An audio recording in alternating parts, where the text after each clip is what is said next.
Hello, नमस्ते and welcome. आपका स्वागत है न्यूज़पेपर एनालिसिस में। और सबसे पहले तो सॉरी कि आपको इतने दिनों बाद ये मिल रहा है। बट जैसा कि मैंने आपको हमेशा कहा है कि कोई भी न्यूज़पेपर स्किप नहीं होगा, चाहे कुछ भी हो जाए। तो हमने थोड़े से करंट अफेयर्स के वीडियोस जो हैं वो अपडेट कर दिए हैं। आपने देखा होगा कि चैनल पे बहुत कुछ हुआ है इस वक्त, है ना। तो करंट अफेयर्स के वीडियोस प्लीज़ देख लेना। इसमें जो भी अभी हॉट टॉपिक्स चल रहे हैं, ठीक है, चाहे वो पार्लियामेंट में डिस्कस हो रहे हैं, कुछ स्पेसिफिक बिल्स हों, जैसे इंश्योरेंस बिल हो गया, शांति का बिल हो गया, या फिर आपका मतलब न्यूक्लियर सेफ्टी वाला बिल जिसको हम शांति बिल कहते हैं वो हो गया, या फिर सबकी रक्षा सबका हाँ, सबकी रक्षा, ये जो इंश्योरेंस वाला बिल जो आया है, ठीक है, वो वाला बिल हो गया। तो आप ये देखोगे कि अपन ने सारे बिल्स के अलग अलग वीडियोस भी बनाए हैं ताकि आपको कंप्लीट एक एनालिसिस मिल सके। साथ ही में जैसे अरावली के ऊपर चल रहा है कि सेव द अरावली कैंपेन चल रहा है, प्रोटेस्टर्स आ गए सड़क पे, तो अरावली का पूरा इशू क्या है उसका वीडियो भी कल आया था, काफ़ी अच्छा रिस्पॉन्स आया है।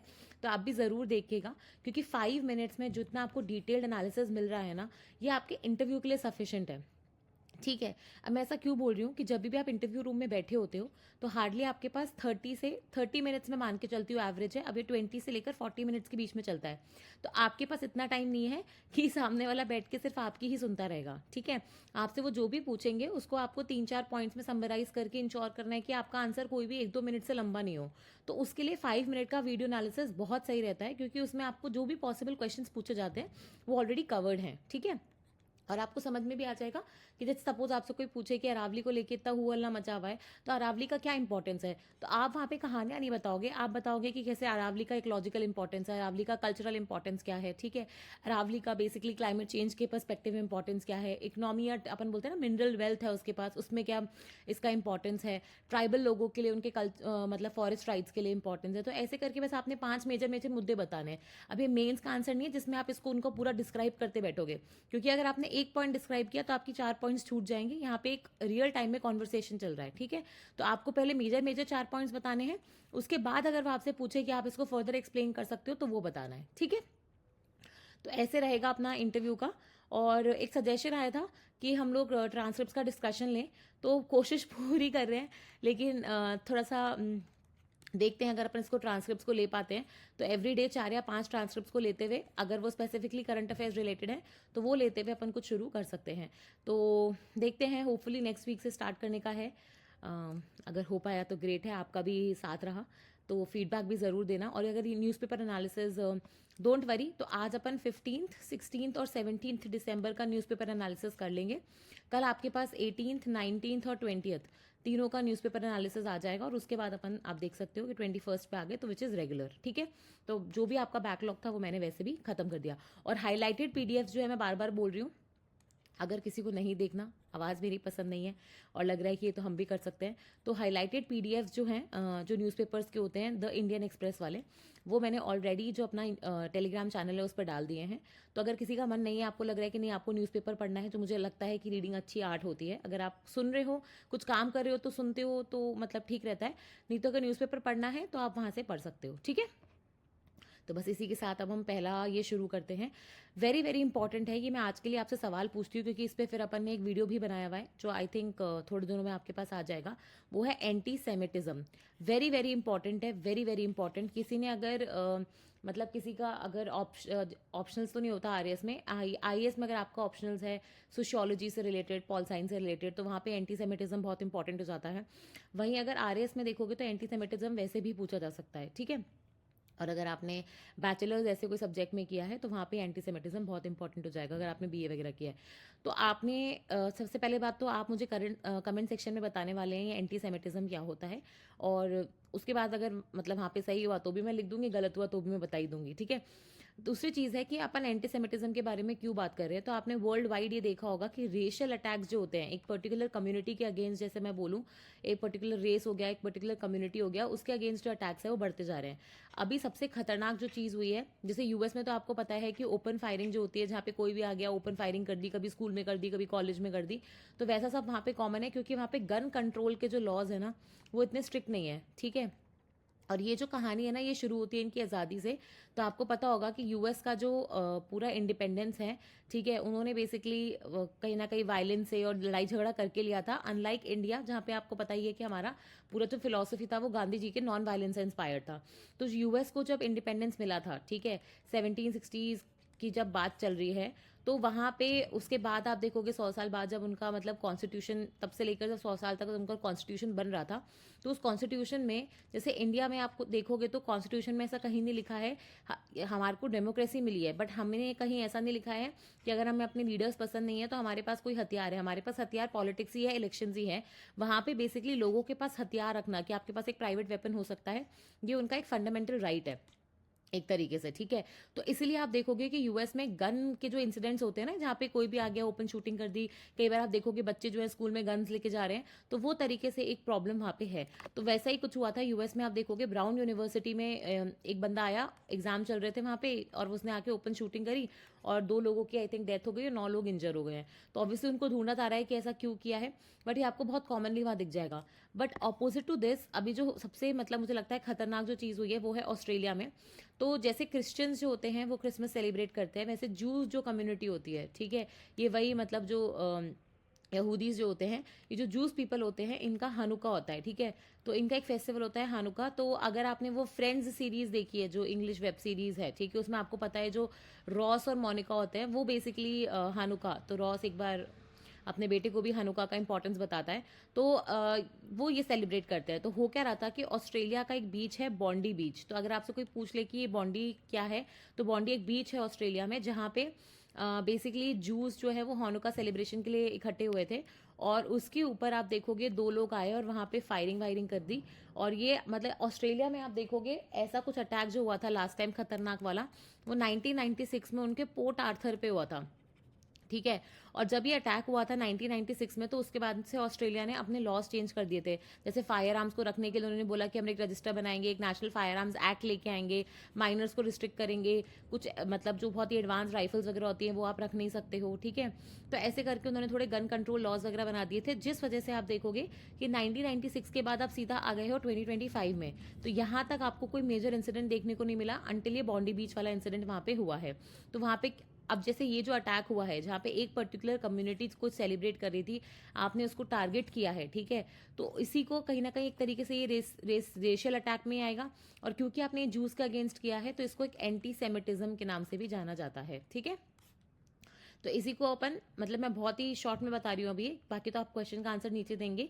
एंटी सेमिटिज्म कहा जाता है, ठीक है। तो यहाँ पे आप देख सकते हो 1996 के जो पोर्ट आर्थर की शूटिंग हुई थी, जहाँ पे भी ऐसे ही हुआ था कि 35 लोग की डेथ हो गई थी, 23 लोग इंजर हो गए थे। इसके बाद उस समय के जो प्राइम मिनिस्टर थे, ठीक है, हॉवर्ड, उन्होंने डिसाइड किया था कि जो ऑस्ट्रेलिया जो है वो यूएस की राह पे नहीं जाएगा गन्स के मामले में, वो बेसिकली गन्स को कंट्रोल करेगा। तो आप ये देखोगे कि जहाँ 1 लाख पे हर 3 गन्स हुआ करती थी, ठीक है, गन से डेथ हुआ करती थी, वहाँ पे ये जो डेथ्स है वो लेस देन 0.8 के आसपास चली गई।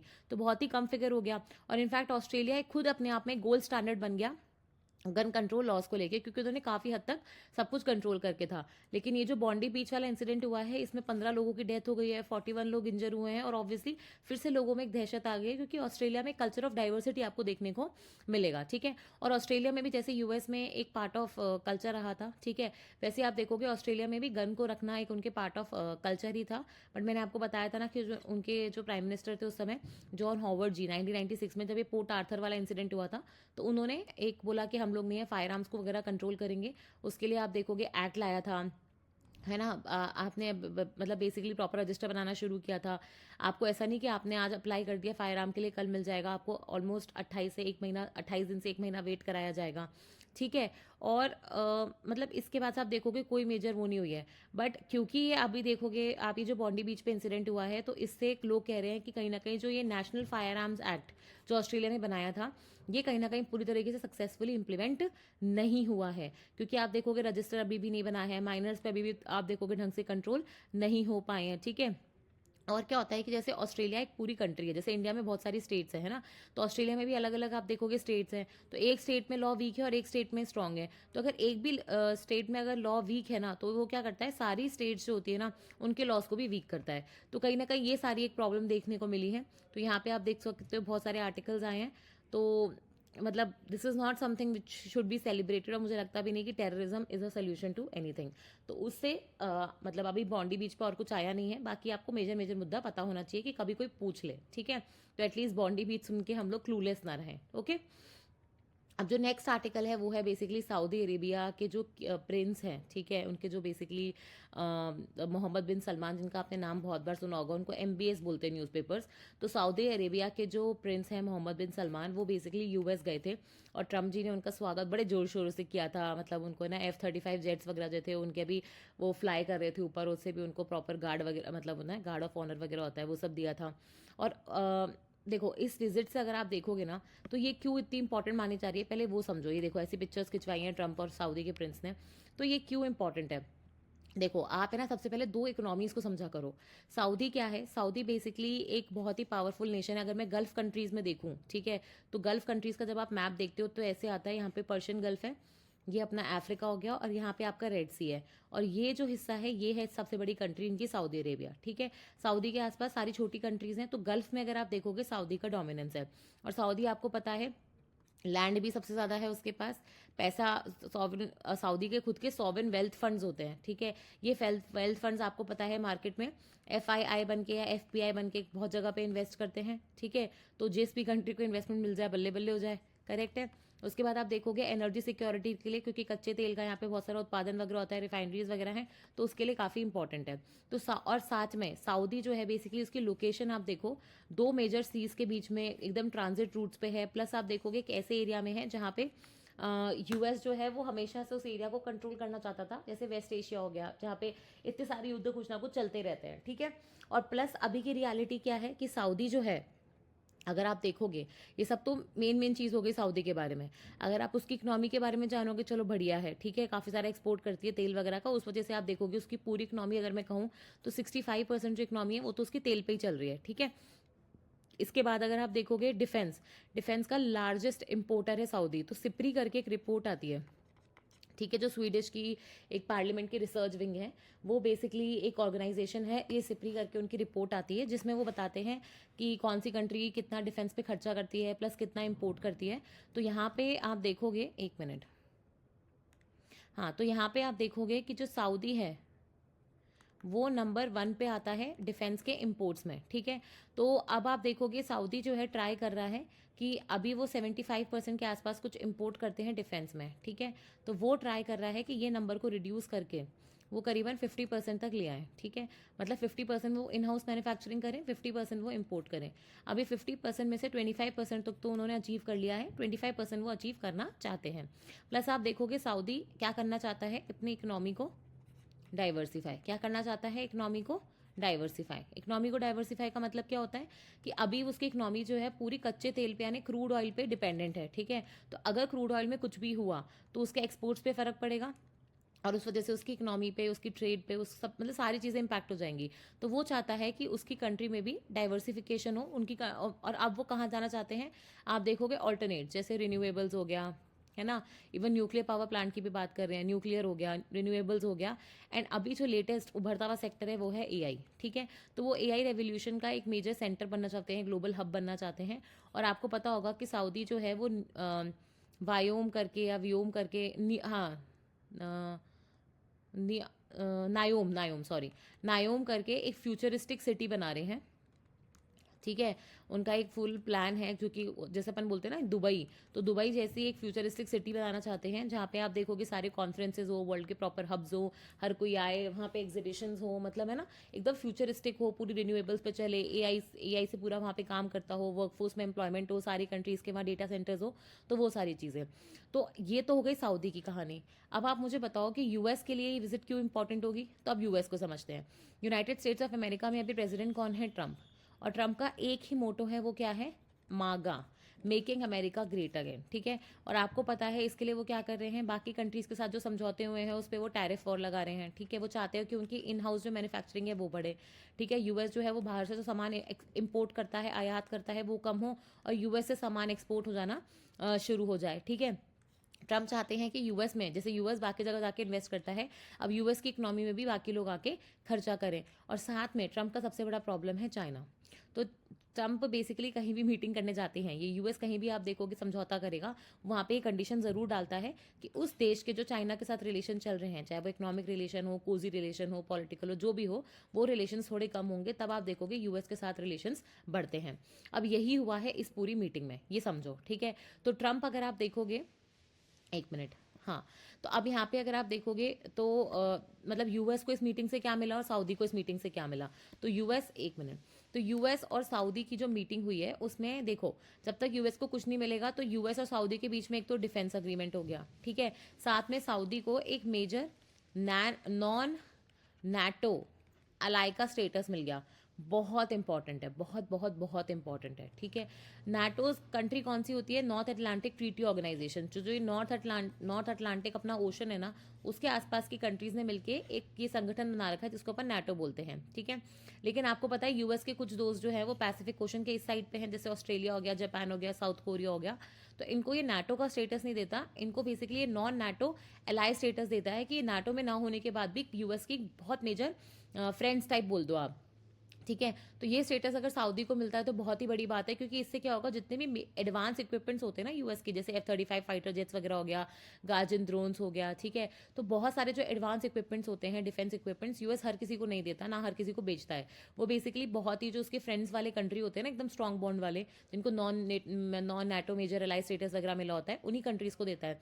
तो यूएस ने, अभी सऊदी ने अग्रीमेंट कर लिया, तो सऊदी को भी एडवांस यूएस से इक्विपमेंट्स मिल जाएंगे, ठीक है।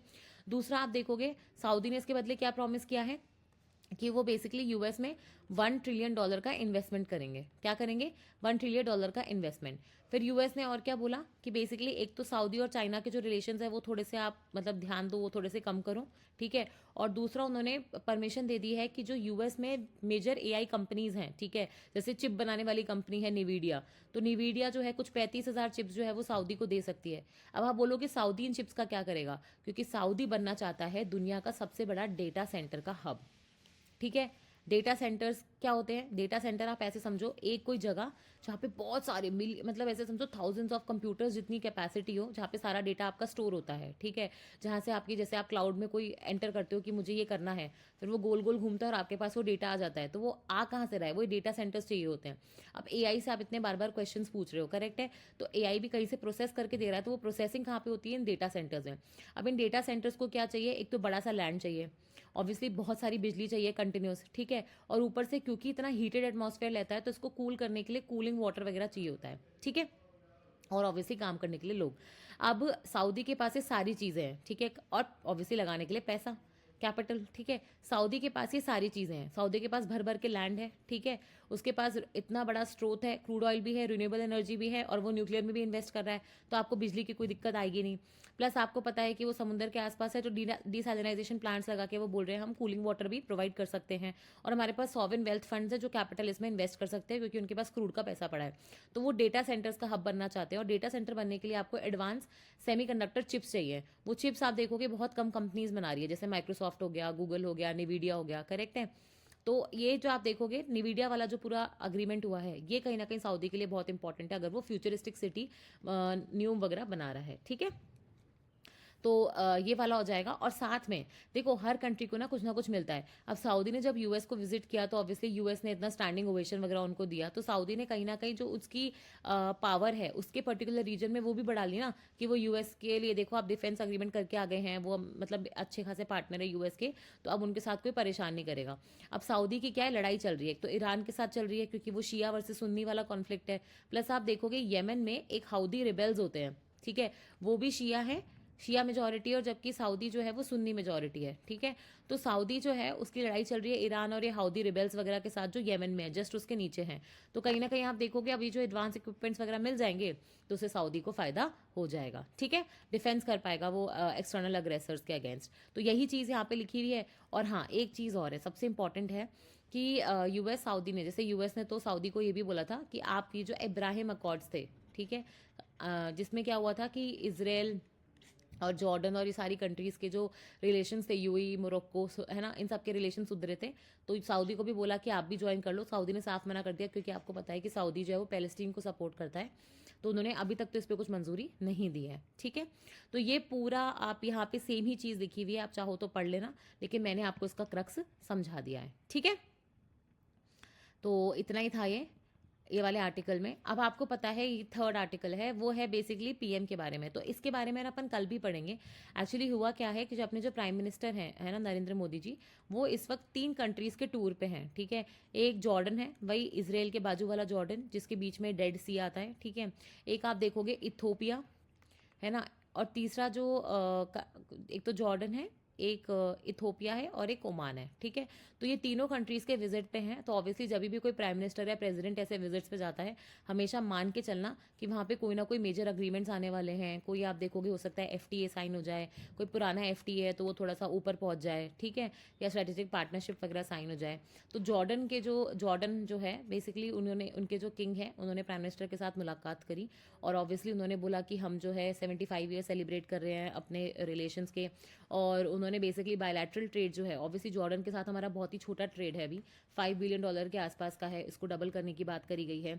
ठीक है, जॉर्डन जो है बहुत इंपॉर्टेंट है। जॉर्डन से ना फर्टिलाइजर्स आते हैं इंडिया में, आपको पता है पोटेशियम फॉस्फोरस फर्टिलाइजर्स जो है इंडिया में नहीं उगते हैं, तो हम बाहर से इनको लेके आते हैं। पोटेशियम फर्टिलाइजर्स मतलब 95% जो के वाले फर्टिलाइजर्स होते हैं वो तो हम इम्पोर्ट ही कर रहे हैं। ठीक है, तो हमारे लिए बहुत इंपॉर्टेंट है अगर कोई ऐसी कंट्री जिसके साथ हम समझौता कर पाए और जहाँ से हमारी फर्टिलाइजर की सप्लाई सिक्योर हो पाए। क्यों? क्योंकि रशिया जो और यूक्रेन जो थे ना, ये 2 बड़े कंट्रीज थे जहाँ से फर्टिलाइजर्स आते थे, पर यहाँ पे युद्ध छिड़ने के बाद आप देखोगे पूरे जगहों पे फर्टिलाइजर्स के दाम बढ़ गए थे। तो कहीं ना कहीं अच्छी जगह है जॉर्डन इस चीज़ को मतलब होता है ना, इस कमी को पूरी करने के लिए। और बाकी आप देखोगे कल्चर, रिन्यूएबल वाटर है ना, हर चीज़ पर अग्रीमेंट होते ही होते हैं। ओके, इसके बाद आप देखोगे नेक्स्ट आर्टिकल है इंडिया रशिया को लेके। देखो इंडिया रशिया को लेके ना अपन यहाँ पे डिस्कस नहीं करेंगे, क्योंकि उसको लेके मैंने ऑलरेडी एक तो पहले वाला जो न्यूज़पेपर एनालिसिस था 6 दिसंबर वाला, उसमें करीबन अपन ने 20-30 मिनट की पूरी चर्चा करी है इंडिया रशिया के रिलेशंस पे, जब रशिया के प्रेसिडेंट आप देखोगे इंडिया आए थे। प्लस इस पे अपन ने जो रशिया के प्रेसिडेंट ने इंडिया की विजिट करी थी उसको लेके अपन ने ऑलरेडी एक शॉर्ट वीडियो बना रखा है। ठीक है, 5 मिनट्स वाला, जिसमें इंडिया रशिया का 23rd जो अपना एनुअल समिट हुआ था और जो रशियन प्रेसिडेंट आए थे उस पर क्या मेजर अग्रीमेंट्स हुए, क्या बातें कही गई, वो सारी अपन ने वहाँ पे देखी है। तो इंडिया रशिया रिलेशंस अपन वहाँ से देखेंगे। बट ये जो आर्टिकल आया है ये बहुत अच्छा लगा मुझे इस बात के लिए, क्योंकि वो ये बता रहा है कि इंडिया रशिया के जो रिलेशंस है ना, जहाँ अपन बोल रहे हैं कि ये बहुत ही अच्छे हैं, वहाँ पे ये बोल रहे हैं कि अच्छे तो हैं, राइज भी हो रहे हैं, पर साथ में अगर आप देखोगे तो डिक्लाइन भी है। क्योंकि मैंने आपको पहले भी बताया था कैसे जैसे इंडिया रशिया के बीच में जो ट्रेड है $65 बिलियन का, उसमें से लगभग आप देखोगे इंडिया एक्सपोर्ट तो सिर्फ $5 बिलियन ही कर रहा है और $60 बिलियन हम इंपोर्ट कर रहे हैं, आयात कर रहे हैं। बट इसके अलावा भी अगर आप देखोगे मेजॉरिटी ऑफ द ट्रेड जो है वो कच्चे तेल यानी क्रूड ऑयल पे डिपेंडेंट है। ठीक है, तो कभी भी कोई ट्रेड जो सिर्फ एक चीज़ या एक कमोडिटी पे डिपेंडेंट होना वो इतना अच्छा नहीं होता है, तो हमेशा उसको डाइवर्सिफाई करने की ज़रूरत होती है। और साथ में मैंने आपको ये भी बताया था कि जो कमर्शियल ट्रेड है, ठीक है, इंडिया रशिया चाहते हैं कि वो रूपी और रूबल उसमें ही हो, क्योंकि मतलब एक आपने कॉन्सेप्ट सुना होगा डी डॉलराइजेशन का। ठीक है, तो आप मुझे कमेंट सेक्शन में बताने वाले हो कि ये डी डॉलराइजेशन क्या होता है, इंडिया ने क्या स्टेप्स लिए हैं डी डॉलराइजेशन को प्रमोट करने के लिए, क्योंकि ये तो यूपीएससी के मेंस का भी क्वेश्चन आ चुका है। डी डॉलराइजेशन फॉरेस्ट में भी आया था इनफैक्ट। तो डी डॉलराइजेशन क्या होता है, क्या स्टेप्स लिए गए हैं इंडिया के द्वारा डी डॉलराइजेशन को प्रमोट करने के लिए। और अगर आपको नहीं पता तो एक बार कमेंट सेक्शन में लिख देना, तो मैं इसको फिर नेक्स्ट क्लास में कवर कर दूंगी। ठीक है, तो आप ये देखोगे रशियन की जो करेंसी है रूबल और इंडिया की जो करेंसी है रुपी, उसमें अगर आपको ट्रेड करना है तो ऑब्वियसली आपको कोई इंटरमीडिएट्स चाहिए, जैसे बैंक्स, ठीक है, जहाँ से पूरा ट्रेड हो सके। तो उसके लिए आप देखोगे रशिया का जो बैंक्स हैं वो बेसिकली इंडिया में काफ़ी जगह जगह ब्रांचेस खोलेंगे ताकि ये काम वो कर सके। ओके, अभी एक ये बहुत ही अमेजिंग आर्टिकल है मनोज पंत जी और एम राहुल जी के द्वारा, जो आपको पता है इकोनॉमिक्स में बहुत अमेजिंग आर्टिकल्स लिखते हैं। वो है बेसिकली फ्री ट्रेड अग्रीमेंट के ऊपर। ठीक है, और ये चीज़ आई थिंक मैं बहुत पहले से कहते हुए आ रही हूँ, और यूपीएससी के एग्जाम में तो ये पूछा जा चुका है कि फ्री ट्रेड अग्रीमेंट जो होते हैं सच में इंडिया के लिए बेनिफिशियल है या नहीं है। तो यही क्वेश्चन वो यहाँ पे रेज कर रहे हैं। आपको पता है कि इंडिया ने ऑस्ट्रेलिया के साथ फ्री ट्रेड अग्रीमेंट किया, फिर आप देखोगे यूएई के साथ किया, यूके के साथ किया, अब वो यूएस के साथ करना चाहते हैं, यूरोप के साथ करना चाहते हैं। ठीक है, उसके अलावा अभी न्यूजीलैंड के साथ भी आप देखोगे बात चल रही है। इसके अलावा भी हमारे देश के प्रधानमंत्री ओमान गए हैं, तो वहाँ से चिले है ना, इसराइल के साथ, कनाडा के साथ, तो हर जगह आप देखोगे हम लोग फ्री ट्रेड अग्रीमेंट करने की बात कर रहे हैं, करेक्ट है। तो आप ये देखोगे कि सबसे इंपॉर्टेंट बात जो निकल के आती है ना वो ये है कि फ्री ट्रेड अग्रीमेंट क्या सच में इंडिया को फ़ायदा किए हैं, क्योंकि हम इतने अग्रीमेंट्स करने की बात करते हैं। तो यहाँ पे इन्होंने बहुत अच्छा पर्सपेक्टिव दिया है। वो ये बोल रहे हैं, देखो फ्री ट्रेड अग्रीमेंट क्या होता है, कोई दो देश हैं वो आपस में सामान जब आयात या निर्यात करते हैं तो आपको पता है उस पर क्या होता है, एक्स्ट्रा ड्यूटीज़ और टैक्सेस ये सब लग जाते हैं। तो जब दो देश ये डिसाइड करते हैं कि जैसे इंडिया ने यूके के साथ अग्रीमेंट किया है ना, फ्री ट्रेड अग्रीमेंट, तो उसमें वो डिसाइड कर लेंगे कि भाई कौन से गुड्स हैं, कौन सी सर्विसेज हैं, या कौन सी ऐसी चीज़ें हैं जहाँ पे इंडिया से आने वाले सामान जो यूके में जा रहा है उसके ऊपर कोई टैरिफ नहीं लगेगा, कोई टैक्स नहीं लगेगा। और वैसे ही आप देखोगे custom duty free import export आप कर सकते हो। तो इससे क्या होता है, दो कंट्रीज़ के बीच में जब टैक्सेस कम होते हैं तो कंट्री के बीच में इंपोर्ट एक्सपोर्ट बढ़ता है, ट्रेड बढ़ता है। इस वजह से दोनों कंट्री के जो इकोनॉमिक रिलेशन होते हैं वो मजबूत होते हैं, ठीक है। अब आप देखोगे कि एफ जो हैं वो मतलब WTO जो होता है, वर्ल्ड ट्रेड ऑर्गेनाइजेशन, उसके अंदर भी आप देखोगे कहीं ना कहीं अलाउड है। तो कंट्रीज जो हैं ये इसको एक लीगल तरीका मानते हुए अपने रिलेशंस को स्ट्रॉन्ग करने की बात करती हैं।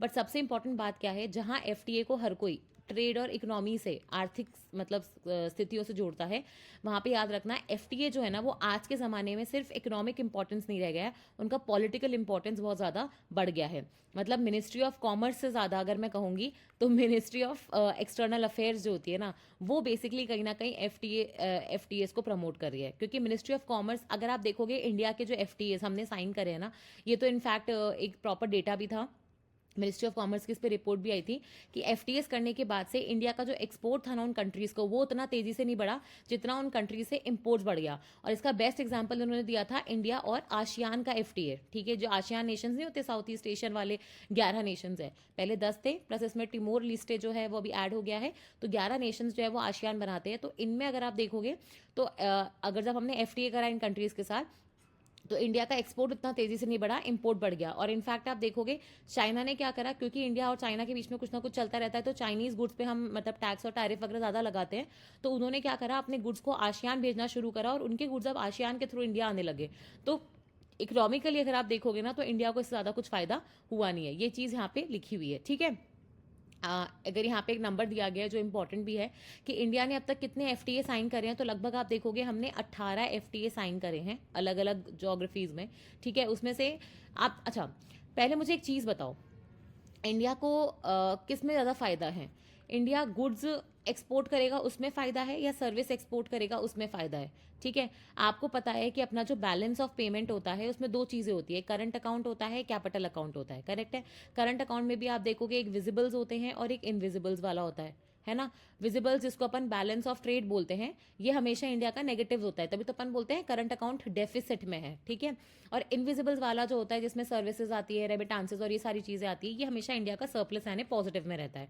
तो इसका मतलब तो ये है कि इंडिया जो है गुड्स ज़्यादा इंपोर्ट करता है और एक्सपोर्ट आप देखोगे कम करता है, लेकिन सर्विसेज के मामले में हम एक्सपोर्ट ज़्यादा कर रहे हैं और इंपोर्ट कम कर रहे हैं। तो कोई भी FTA जिसमें आप देखोगे सर्विसेज इंक्लूडेड होगा वो इंडिया के लिए बहुत फायदेमंद होगा, करेक्ट है। पर जो इंडिया ने 18 FTA करे हैं ना, उसमें से आप देखोगे सिर्फ 8 ही ऐसे हैं जहाँ पे सर्विसेज का मेंशनड है, बाकी 10 में तो सर्विसेज मेंशनड ही नहीं है, ठीक है। और उसमें से भी आप देखोगे कि सिर्फ 2 अग्रीमेंट्स हैं, एक आसियान के साथ और एक साउथ कोरिया के साथ, जिसमें कोई एंड डेट है इम्प्लीमेंटेशन की, ठीक है, कि मतलब इसके बाद वापस से ये FTAs जो होंगे वो रिन्यू करे जाएंगे, इनके ऊपर वापस सोचा जाएगा, ठीक है। तो अब अगर आप देखोगे कि FTA से जब इंडिया को फायदा हो ही नहीं रहा है तो इंडिया ये FTA साइन क्यों कर रहा है, ये सबसे इंपॉर्टेंट क्वेश्चन आता है। क्योंकि कई बार चीज़ें ना सिर्फ आर्थिक संबंधों से नहीं बल्कि पॉलिटिक्स से भी देखी जाती है। जैसे इंडिया US के साथ जब FTA करेगा, ऑब्वियसली फायदा तो है ही, क्योंकि इंडिया जो है सर्विसेज को एक्सपोर्ट अगर अपन देखें तो इंडिया US को ज़्यादा एक्सपोर्ट करता है और इंपोर्ट कम करता है। और लगभग ये जो फिगर है वो $30 बिलियन के आसपास का है। मतलब इंडिया जो है यूएस हमारे से घाटे में है $30 बिलियन के और इंडिया फायदे में है, ठीक है। पर अब सपोज करो कि इंडिया ने US के साथ FTA किया, अभी तक हुआ नहीं है, अगर FTA किया और US ने साफ मना कर दिया, क्योंकि आपको पता है जैसा भी उनका हाल चल रहा है, उन्होंने 20 कंट्रीज पे और बैन लगा दिए हैं, ठीक है। वहाँ से आने वाले सिटीजन्स मतलब अलाउ ही नहीं करे जाएंगे। प्लस आप देखोगे ग्रीन कार्ड और जो H1B वीज़ाज वगैरह थे उसको लेके इशू और ज़्यादा गरमाया हुआ है। तो हो सकता है कि US जो है वो सर्विसेज में काफ़ी सारे रिस्ट्रिक्शन कर दे, तो इंडिया का जो मेजर अच्छा फैक्टर है US के साथ वो चला जाए, ठीक है। तो भी इंडिया को US के साथ FTA क्यों करना चाहिए? क्योंकि आपको पता है US जो है ना इंडो पैसिफिक में चाइना को काउंटर करने के लिए बहुत इंपॉर्टेंट है। इंडो पैसिफिक में फ्री, ओपन, इंक्लूसिव, स्टेबल, है ना, मल्टीपोलर, ये सारे अपन जो चीज़ें वर्ड्स यूज़ करते हैं ना, वो इंडो पैसिफिक में मेंटेन करने के लिए यूएस का सपोर्ट बहुत ज़रूरी है। नहीं तो चाइना आप देखोगे वो होता है ना एक तरफा युद्ध, वैसा हो जाएगा कि चाइना बहुत ज़्यादा ओवर पावरिंग हो जाएगा। तो इंडिया कई बार क्या करता है, अपने पॉलिटिकल रिलेशंस को, अपने संबंधों को इंप्रूव करने के लिए कई बार एफटीए करता है। जैसे आप देखोगे उसने क्वाड मेंबरशिप ले ली, है ना, कोई और I2U2 का हिस्सा बन गया। तो ऐसे करके आप देखोगे बहुत बार हम लोग ऐसे एफटीएस भी करते हैं, जो हो सकता है कि लॉजिकली इकोनॉमिक वाइज वो सही नहीं हो, बट मतलब वही चीज़ है, पॉलिटिकली वो सेंस बनाते हैं। ठीक है। इसके बाद जो नेक्स्ट आर्टिकल है वो है म्यांमार के ऊपर। अब म्यांमार के बारे में क्यों पढ़ रहे हैं, देखो ये पता नहीं बहुत ही अजीब सी बात है कि अगर मैं आपसे कहूँ, है ना, एक मिनट, तो ऐस थोड़ा सा अपन ने रफ सा ही बनाया है, ठीक है। तो अगर मैं आपसे बात कहूँ तो इंडिया के जो नेबर्स है इस वक्त, जैसे नेपाल हो गया, वहाँ आपको पता है फिर से प्रोटेस्ट छिड़ गए हैं। अगर आपने सोशल मीडिया पे नहीं देखा हो तो एक बार देख लेना, वहाँ पे फिर से प्रोटेस्ट छिड़ गए हैं। अगर आपको चाहिए कि इस पर वीडियो बने तो प्लीज़ आप एक बार कमेंट सेक्शन में लिख देना, ठीक है। फिर आप देखोगे बांग्लादेश में भी सिचुएशन खराब ही है, क्योंकि आपको पता है वहाँ पे भी इंटरिम सरकार चल रही है मोहम्मद यूनुस जी के अंदर, ठीक है। नेपाल में भी हर, मुझे लगता है 3 महीने में उनका प्राइम मिनिस्टर चेंज हो रहा है, ठीक है। प्लस आप देखोगे इस साइड क्या है, अपना म्यांमार, ठीक है। म्यांमार में भी आपको पता है मिलिट्री कू हो चुका है ना, और वहाँ पे भी मतलब इलेक्शंस होने की संभावना है। अभी इलेक्शंस करवाने की बात करी है मिलिट्री, लेकिन वही वाली बात होगी। और पाकिस्तान तो आपको बताइए कि क्या हाल चल रहा है। जैसे पाकिस्तान में इलेक्शंस नहीं होते जहाँ पे आप देखोगे कि मिलिट्री जो होती है वो ओवर पावरिंग रूल लेती है, और जनरली जो पार्टी आती भी है पावर में, कुछ एक दो लोगों को छोड़ दो, तो वो ऐसे ही लोग होते हैं जिनका मिलिट्री से कोई ना कोई स्ट्रॉन्ग कनेक्शन रहता है, क्योंकि मिलिट्री नहीं चाहती कि कोई भी बंदा ऐसा पावर में आए जो बेसिकली मिलिट्री को सपोर्ट ना करे, ठीक है। अब वही चीज़ ना म्यांमार में हो रही है। म्यांमार में बेसिकली इलेक्शंस की तैयारी चल रही है, क्योंकि वहाँ इलेक्शंस होने वाले हैं। पर कहीं ना कहीं एक तो जैसे देखो, आप डेमोक्रेसी को कैसे कम करोगे, ठीक है। आप बेसिकली जो कैंडिडेट्स अप्लाई कर रहे हैं, जो पार्टीज बेसिकली कंटेस्ट करना चाहती है, उसमें से उन पार्टीज को अलाउ ही मत करो, ठीक है। और जो पार्टीज का मिलिट्री के साथ लिंक है उनको अलाउ कर दो, ठीक है। पहली चीज़ तो ये हो गई। दूसरा हो गया कि आपने बोल दिया कि ऑलरेडी इतनी परसेंटेज जो सीट्स होंगी आपकी लेजिस्लेचर में या पार्लियामेंट में, वो बेसिकली रिजर्व्ड होंगी मिलिट्री के लिए, और बाकी में जो होगी वो पॉपुलर गवर्नमेंट आएगी। तो यही चीज़ आप देखोगे म्यांमार में इस वक्त हो रही है। तो ये जो आर्टिकल है ये ORF के एक रिसर्च एसोसिएट है ओफेलिया, उन्होंने लिखा है कि कैसे म्यांमार जो है, आपको पता है म्यांमार में क्या हुआ था, आपने ऑन्ग सान सूची का नाम सुना होगा, जिनको नोबेल पीस प्राइज भी मिल चुका है, ठीक है, जो वहाँ की डेमोक्रेटिक पार्टी को लीड करती हैं। और 2021 में वहाँ पे जैसे अभी बांग्लादेश में हुआ था ना 1 साल पहले, वैसे आप देखोगे म्यांमार में मिलिट्री कूप हो गया था, और इस वजह से वहाँ की जो इलेक्टेड सरकार थी उसको हटा के मिलिट्री ने पूरी पावर ले ली थी, ठीक है। अब लोग यही बोल रहे हैं ये जो इलेक्शंस होने वाले हैं कितने फ्री होंगे, कितने इंक्लूसिव होंगे और कितने ही फेयर होंगे, ये तो हम सबको पता है, ठीक है। क्योंकि जो इलेक्शन होता है उसका मेन मुद्दा ये होता है कि आप डाइवर्स लोगों को अलाउ कर रहे हो, डिफरेंट सोशल बैकग्राउंड से, डिफरेंट आइडियोलॉजी से, कि वो कंटेस्ट कर सके, और फिर लोगों के ऊपर छोड़ रहे हो कि उनको कौन सी आइडियोलॉजी पसंद है। लेकिन यहाँ पे मिलिट्री ने क्या किया है, ऑलरेडी वो आप देखोगे आइडियोलॉजी कर्व कर दी है। और इसी के साथ साथ आपको पता है कि म्यांमार में भी नीचे की तरफ अगर आप जाओगे, जहाँ पे वो थाईलैंड को टच करता है, तो उस तरफ एक स्टेट आती है रखाइन स्टेट। जैसे इंडिया में बहुत सारी स्टेट्स हैं, 28 स्टेट्स एंड 8 यूनियन टेरिटरीज हैं, वैसे ही आप देखोगे वहाँ पे एक रखाइन स्टेट आती है, जहाँ से आपको पता है रोहिंग्या मुस्लिम्स आते हैं, जो इस वक्त दुनिया में सबसे बड़ी एक रेफ्यूजी कमिटी भी है, ठीक है, मतलब एक कम्युनिटी भी है। तो रोहिंग्या मुस्लिम्स वाला जो रखाइन स्टेट है ना, कुछ स्टेट्स में तो आप देखोगे जो स्पेसिफिकली मतलब इंडिया से भी बॉर्डर कर रहे हैं, उधर नीचे की साइड पे बॉर्डरिंग स्टेट्स हो जाएंगे, तो वहाँ पे तो आप देखोगे क्या कहा जा रहा है कि हो सकता है या तो लोग ही बॉयकॉट कर दे इलेक्शंस, या फिर वहाँ पे इलेक्शंस कंडक्ट ही नहीं करवाए जाए, ये कह के कि वहाँ पे वायलेंस होने की संभावना है, ठीक है। तो रेफ्यूजी क्राइसिस तो आपको पता ही है कि इंडिया में देखो, जब भी हमारे पड़ोसी राज्यों में कुछ भी होगा ना, तो इंडिया को कंसर्न होने की क्यों जरूरत है। आपको क्यों पता होना चाहिए कि म्यांमार में ये सब होने वाला है, या बांग्लादेश में कुछ हुआ, या नेपाल में कुछ हुआ, क्योंकि जब भी इन स्टेट्स में, इन कंट्रीज में आप देखोगे इंस्टेबिलिटी आएगी, तो इंडिया में प्रभाव पड़ेगा ही पड़ेगा, क्योंकि वहां से लोग निकल के इंडिया की तरफ आना शुरू करेंगे, और इंडिया में फिर क्या होगा, रेफ्यूजीज का इन्फ्लक्स, ठीक है। अब जैसे ये लोग आएंगे तो ऑब्वियसली इंडिया की एक मॉरल रिस्पॉन्सिबिलिटी बनती है कि इनको सपोर्ट करें, इनको वापस उस जगह नहीं भेजे जहाँ पे इनकी जान को खतरा है।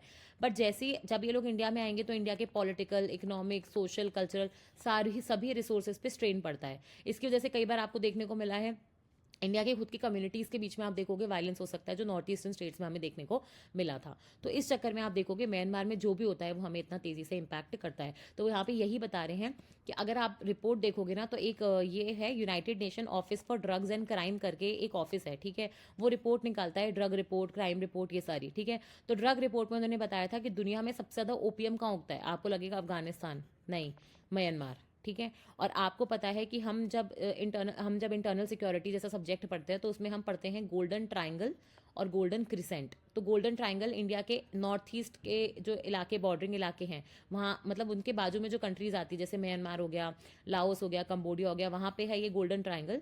और एक आप देखोगे अफगानिस्तान, पाकिस्तान, उज्बेकिस्तान वाला एरिया है गोल्डन क्रिसेंट। ये दोनों ही सबसे major drug producing areas, opium producing areas हैं, और इनके बीच में सैंडविच्ड है इंडिया।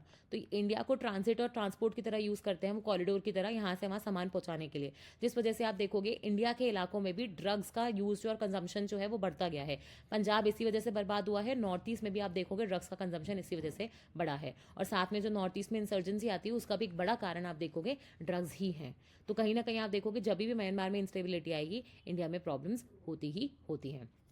फिर एक छोटा सा आर्टिकल है कि आपको पता है जितनी भी अपनी सोशल मीडिया साइट्स होती है, जैसे व्हाट्सअप हो गया, फेसबुक हो गया, इंस्टाग्राम हो गया, मेटा हो गया, ट्विटर हो गया, ट्विटर तो नहीं मतलब एक्स हो गया, ठीक है। तो कई बार आपने देखा होगा इस पर कुछ कंटेंट आता है, कुछ दिखता है, फिर अगले दिन वो गायब हो जाता है, और फिर उसमें लिखा आता है कि गवर्नमेंट के कहने पर बेसिकली वो कंटेंट को हटा दिया गया है। तो actually ministry of home affairs के अंदर उन्होंने क्या करा है, सहयोग पोर्टल बनाया है, जिसके अंदर बेसिकली वो जो एलिमेंट्स होते हैं जो एंटी नेशनलिस्टिक सेंटिमेंट्स फैला रहे हैं, जो वायलेंस क्रिएट करने की कोशिश कर रहे हैं, उनके हिसाब से वो कंटेंट आइडेंटिफाई करते हैं और फिर इन मीडिया साइट्स को भेज देते हैं कि आप इसको ब्लॉक करिए। तो बस यहाँ पे यही बता रहे हैं कि कितने फिगर्स हैं, कौन सी साइट्स में कितना कितना ब्लॉकिंग हुआ है, ठीक है। फिर एक ये बहुत ही अच्छा आर्टिकल है, वो है एनएचआरसी के ऊपर, ठीक है। ये है national human rights commission.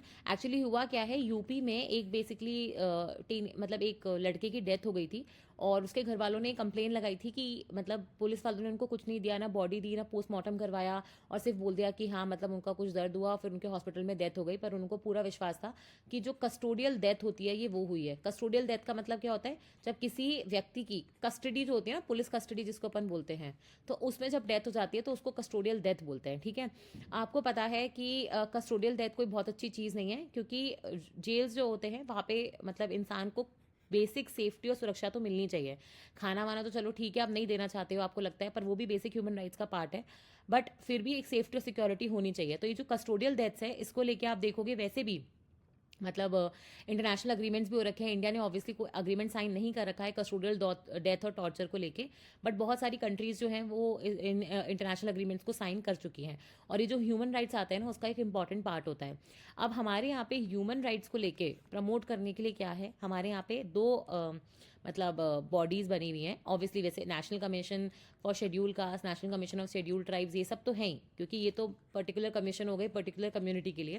But वैसे अगर मैं लार्जर स्कोप में देखूँ ह्यूमन राइट्स को प्रोटेक्ट करने के लिए, तो हमारे पास एक है नेशनल ह्यूमन राइट कमीशन और एक है हमारे पास स्टेट ह्यूमन राइट कमीशन, ठीक है। तो state human right commission states में काम करते हैं, नेशनल ह्यूमन राइट कमीशन मतलब नेशन लेवल पे काम करते हैं।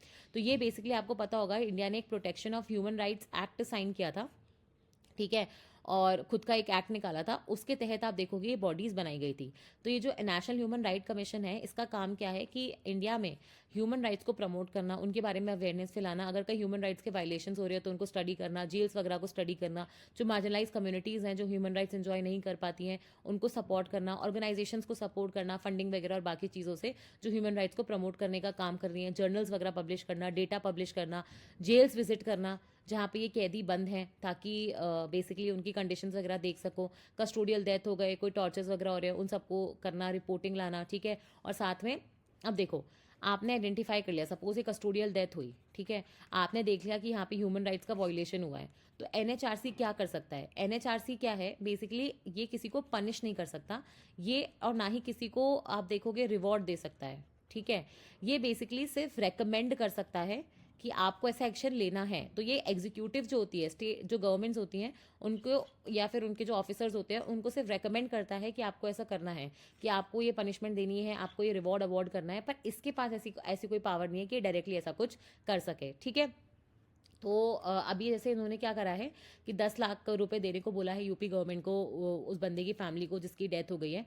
तो आप हमेशा याद रखना, चाहे पेपर में कुछ भी आए, ठीक है, पर एनएचआरसी डायरेक्टली पैसा नहीं दे सकता, वो सिर्फ यूपी गवर्नमेंट को ऑर्डर दे सकता है, रेकमेंड कर सकता है, पर अल्टीमेटली यूपी गवर्नमेंट की इच्छा है वो उसको माने या नहीं माने। अगर मैं कस्टोडियल डेथ की बात करूँ तो कुछ बहुत अच्छा फिगर नहीं है, ये तो वो है जो रिपोर्टेड है, और बहुत सारे लोग बोलते हैं ये बहुत ही अंडर रिपोर्टेड फिगर है। तो बोला जा रहा है कि लगभग 2-3 सालों में अगर आप देखोगे तो 4,000 मतलब 4,400 डेथ जो है कस्टोडियल डेथ हो गई हैं, जिसमें से अगर आप देखोगे लगभग 1,000 के आसपास तो सिर्फ यूपी में है। ठीक है, और ये ऑब्वियसली बहुत अच्छा मतलब फिगर नहीं है, इसको कंट्रोल करने की ज़रूरत है। अगर मैं आपसे ये अपन ने पहले डिस्कस कर लिया है, और मैंने आपको बताया है कि जो मतलब अपना नेशनल ह्यूमन राइट कमीशन है, ये जो भी अपने ऑर्डर्स वगैरह पास करता है नॉन बाइंडिंग है, स्टेट गवर्नमेंट की इच्छा है वो माने या नहीं माने। बट हो क्या रहा है कि नेशनल ह्यूमन राइट कमीशन जब आया था ना नया नया, तब आप देखोगे इसकी बातों को सीरियसली लेना और वो सारी चीज़ें करना, ऑर्गेनाइजेशन भी बहुत स्ट्रांग थी, तो इसको लेके ना काफ़ी हाई हल्ला हुआ। लेकिन अभी आप देखोगे ओवर द ईयर्स ये जो ऑर्गेनाइजेशन है थोड़ा ढीला पड़ गया है। बहुत बार इसको टूथलेस टाइगर भी कहा जाता है, क्योंकि इसके पास कोई सच में खुद की कोई पावर्स नहीं है कि ये कुछ कर सके। और साथ में आप देखोगे कि एनएचआरसी जो है उसको एक इंटरनेशनल, जैसे आप ऐसे समझो हमारे देश का एनएचआरसी, बांग्लादेश का एनएचआरसी, यूएस का एनएचआरसी, मतलब वहाँ पे जो भी कहते होंगे, ऐसे बहुत सारे कंट्रीज़ के एनएचआरसी मिलके उनका एक संगठन है गानहरी करके। तो वो क्या होता है, हर जो कंट्री का एनएचआरसी है उसको कोई रेटिंग देता है। ठीक है, तो इंडिया को आप देखोगे 2 बार से तो रेटिंग ही नहीं दी है। तो कहीं ना कहीं उन्होंने बताया था कि एनएचआरसी जो है वो इतना पावरफुल नहीं है, उसमें डाइवर्सिफिकेशन नहीं है, लोगों का रिप्रेजेंटेशन नहीं है। तो बहुत सारे उन्होंने इश्यूज बताए थे एनएचआरसी को स्ट्रॉन्ग करने के लिए। तो वो भी एक इशू है एनएचआरसी के साथ। ठीक है, और मतलब देखो वही है, आपको कुछ इन्वेस्टिगेशन करनी है तो आपके पास आप देखोगे ज़्यादा रिसोर्सेज है नहीं, आप किसी को रिकमेंड कर सकते हो, आप किसी को ऑर्डर कर नहीं सकते हो। ठीक है, प्लस आप देखोगे कि ना तो कोई कॉम्पनसेशन देने से किसी की जान वापस आ सकती है, और ना ही किसी को पनिशमेंट देने से आप उसको रिफॉर्म कर सकते हो। तो अल्टीमेटली फिर इसका सोल्यूशन क्या है? ठीक है, तो उसको मतलब एनएचआरसी को लेके मोस्टली ये आर्टिकल था। ठीक है, एनएचआरसी पे लेके ऑलरेडी यूपीएससी में तो मेंस में क्वेश्चन आ चुका है। ठीक है, आरएएस में नहीं आया है, स्टेट ह्यूमन राइट कमीशन में, तो लुकआउट रखना, ये कभी भी आ सकता है। ठीक है, फिर आप देखोगे ये इन्फ्लेशन पे आर्टिकल है, इस पर हम नहीं डिस्कस करेंगे क्योंकि हम इन्फ्लेशन क्या होता है, सीपीआई क्या होता है, डब्ल्यूपीआई क्या होता है, इन्फ्लेशन इंडेक्सिंग कैसे निकलती है, वो सब चीज़ें, इन्फ्लेशन अभी लो क्यों है, हेडलाइन इन्फ्लेशन क्या होता है। ठीक है, फिर आपका कोर इन्फ्लेशन क्या होता है, वो सारी चीज़ों पे अपन बात कर चुके हैं। पर मैंने आपको बस ये आर्टिकल इसलिए बताने के लिए किया है कि इन्फ्लेशन जो है हमारा काफ़ी अभी आप देखोगे लो है। मैंने आपको बताया था ना, इंडिया का 4 ± 2%, मतलब 2 से 6% के बीच में होना चाहिए, और हमारा लगभग 2.2 है। ये तो फूड वगैरह को इंक्लूड करके, अगर इसमें से आप फूड और फ्यूल हटा दो तो इन्फ्लेशन जो है बहुत ही कम है, बहुत बहुत बहुत कम है। तो फूड प्राइसेस जो है जब बढ़ेंगे तब आप देखोगे इन्फ्लेशन जो होगा वो और तेज़ी से बढ़ जाएगा। और ये ऑब्वियसली कोई बहुत अच्छी बात नहीं है। आपको पता है कि रुपी जो है वो $91 वाला जो मार्क है, सॉरी $1 जो है 91 रुपी वाला मार्क जो है वो क्रॉस कर चुका है। मतलब रुपी जो है काफ़ी ज़्यादा डेप्रिशिएट हो चुका है। और एक कमेंट आया था जब मैंने पूछा था कि डेप्रिसिएशन और डीवैल्यूएशन में क्या फ़र्क है, तो बहुत ही अमेजिंग आपने बिल्कुल सही जवाब दिया था। डेप्रिसिएशन और डीवैल्यूएशन में, मैं फिर से पूछ रही हूँ, जिसको पता है ज़रूर बताना कि डेप्रिसिएशन और डीवैल्यूएशन इसमें क्या फ़र्क होता है। ठीक है, ओके। और हमेशा याद रखना, देखो जब भी आपका डॉलर जो है वो स्ट्रांग हो रहा है और रुपी जो है वो गिरता जा रहा है, इसके क्या कारण होंगे कि डॉलर की जो, देखो सबसे इंपॉर्टेंट चीज़ होती है ना, हर चीज़ इकोनॉमिक्स में डिमांड और सप्लाई का खेल होती है। तो डॉलर की इसका मतलब है कि डिमांड बढ़ रही है और सप्लाई कम है, और रुपी का क्या हो रहा है, सप्लाई ज़्यादा है और डिमांड कम है। तो अगर आपको रुपी को फिर से स्टेबलाइज करना है तो क्या करना पड़ेगा, रुपी की जो सप्लाई है उसको कम कर दो और डिमांड बढ़ा दो। ठीक है, और डॉलर की जो सप्लाई है उसको इंक्रीज कर दो या डिमांड कम कर दो। अब डॉलर की डिमांड कम नहीं कर सकते हम, डॉलर की सप्लाई इंक्रीज कर सकते हैं। वैसे रुपी की जो है हम लोग डिमांड इंक्रीज नहीं कर सकते, हम सप्लाई पे खेल सकते हैं। क्यों? क्योंकि ये काम आरबीआई के अंदर आता है। आरबीआई बेसिकली आपको पता है उसके पास फॉरेक्स रिजर्व्स होते हैं, उसमें कुछ करेंसी भी रखती है वो डॉलर्स के फॉर्म में। तो जब चाहे वो अगर वो डॉलर को ऑफलोड कर दे मार्केट में तो डॉलर सडनली ज़्यादा हो जाएगा, तो अपने आप देखोगे डॉलर की वैल्यू जो होगी वो रुपी की वैल्यू जो होगी वो थोड़ी बेटर हो जाएगी। तो कहीं ना कहीं लोग ये भी बोल रहे हैं कि जो आरबीआई है वो ढंग से हस्तक्षेप नहीं कर रहा है, नहीं तो इतनी खराब सिचुएशन ना हो। पर आपको पता है कि इंडिया में, मैंने आपको पहले भी बताया है, जो हमारी जो करेंसी होती है, ठीक है, करेंसी की जो एक्सचेंज रेट होती है, तो वो जो मैनेजमेंट सिस्टम होता है अलग अलग होते हैं हर देश में। कई जगह पे आपने देखो कि करेंसी को फिक्स ही कर दिया किसी दूसरी करेंसी के लिए, कई जगह आपने बिल्कुल छोड़ दिया कि मार्केट ही डिसाइड करेगा डिमांड और सप्लाई के बेसिस पे, और कई जगह अपना जो इंडिया फॉलो करता है वो मिक्स्ड वाला है, ठीक है, जिसको अपन लोग डर्टी फ्लोट भी बोलते हैं। मार्केट उसको मतलब मार्केट में छोड़ देंगे, वो घूमता रहेगा, जहां ऐसा लगेगा कि बहुत ज़्यादा ऊपर है बहुत ज़्यादा नीचे आ रहा है तो आप देखोगे हमारा आरबीआई इंटरवीन करता है। तो आरबीआई आई थिंक अभी तक समझ नहीं, आरबीआई को मुझे लग रहा है कि अभी तक लग नहीं रहा है कि वो पॉइंट आया है जहाँ पे आरबीआई को इंटरवीन करना पड़े। तो इसलिए वो तो हम आरबीआई के गवर्नर संजय मल्होत्रा जी पे छोड़ देते हैं, काफ़ी ज़्यादा टैलेंटेड और पढ़े लिखे हैं, तो वो उनको समझ में आ ही रहा होगा कि कहाँ पे उनको इंटरवीन करना है, ठीक है। फिर आप देखोगे ये आया है जीडीपी को लेके एक आर्टिकल, बहुत इंपॉर्टेंट है, इनफैक्ट मैं कहूँगी बहुत ही बेसिक है। जो अपन जब इकोनॉमी पढ़ना शुरू करते हैं तो माइक्रो इकोनॉमिक्स के बाद जब आप मैक्रो इकोनॉमिक्स पे आते हो तो पहला चैप्टर जो आप पढ़ते हो ना वो यही होता है, नेशनल अकाउंटिंग, और उसमें आप जीडीपी से ही शुरुआत करते हो। जीडीपी क्या होता है, जिसको अपन सकल घरेलू उत्पाद बोलते हैं, ठीक है। तो जीडीपी क्या होता है, बेसिकली जो भी आपका देश है ना, उसकी जो टेरिटरी है, करेक्ट है, उसकी टेरिटरी के अंदर क्या सामान प्रोड्यूस हो रहा है उसी को अपन जीडीपी का दर्जा देते हैं, करेक्ट है। अब ये जो जीडीपी है इसको कैलकुलेट करने के 3 तरीके होते हैं। एक होता है प्रोडक्शन मेथड, ठीक है, उत्पाद वाला, एक होता है आपका इनकम आय वाला, और एक होता है आपका व्यय यानी एक्सपेंडिचर मेथड, ठीक है। अब होता क्या है, इनकम मेथड मतलब जैसे आपको इनकम कहाँ कहाँ से आ सकती है, आप अगर कुछ मजदूरी कर रहे हो तो आपको वेज मिलेगी, आपने कुछ पैसा बाहर दे रखा है तो आपको उस पर ब्याज यानी इंटरेस्ट मिलेगा, ठीक है। फिर इसके अलावा आप देखोगे मतलब आपको और मतलब अपने वो होते हैं ना fixed land labour capital entrepreneurship, तो लैंड पे आपको क्या मिलता है, रेंट मिलता है, ठीक है, और एंटरप्रेन्योरशिप पे आपको क्या मिलता है, प्रॉफिट। तो यही आपकी वेजेस का हिस्सा बनता है, करेक्ट है, तो यही आपकी इनकम का हिस्सा बनता है। तो इनकम मेथड जो होता है वो बेसिकली इन चारों चीज़ों को ऐड करके बताता है कि क्या आपका जीडीपी रहेगा। फिर प्रोडक्शन मेथड क्या होता है, सपोज करो आपने गाड़ी बनानी है, ठीक है, अब गाड़ी में आपको पता है कि उसमें बॉडी भी लगेगी, उसमें टायर्स भी लगेंगे, अब वो टायर बनाने के लिए आपको रबड़ भी खरीदना पड़ेगा। तो आप ये देखते हो कि बेसिकली कितना वैल्यू ऐड हो रहा है हर स्टेज पे, तो वो आपका प्रोडक्शन मेथड का कैलकुलेशन होता है। और एक्सपेंडिचर होता है जो आप पढ़ते हो C+I+G+NX, मतलब हाउस होल्ड ने कितना कंज्यूम करा, प्राइवेट सेक्टर ने कितना इन्वेस्ट किया, गवर्नमेंट ने कितना इन्वेस्ट किया, प्लस आपका एक्सपोर्ट माइनस इम्पोर्ट, ठीक है। तो ये होता है आपका एक्सपेंडिचर मेथड।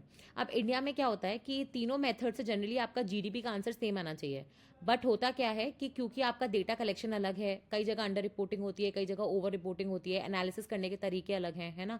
तो इस वजह से क्या होता है कि तीनों फिगर्स आपस में मैच नहीं करते, और इसलिए हम लोग एक शब्द यूज करते हैं जिसका नाम होता है डिस्क्रिपेंसी, ठीक है। तो सपोज करो इनकम मेथड से आपका जीडीपी आया 100 रुपये, और जो एक्सपेंडिचर मेथड है, ठीक है, उससे सपोज करो या प्रोडक्शन मेथड से आपका जीडीपी आया 120 रुपये, ठीक है। तो आप क्या करोगे, किसी भी एक फिगर में डिस्क्रिपेंसी इंट्रोड्यूस कर दोगे और बोल दोगे डिस्क्रिपेंसी है 20 रुपये की, ताकि ये जो दोनों फिगर्स हैं वो आपस में सेम हो जाए। अब होता क्या है, जब भी डिस्क्रिपेंसी होती है तो जीडीपी का डेटा अच्छा नहीं माना जाता है।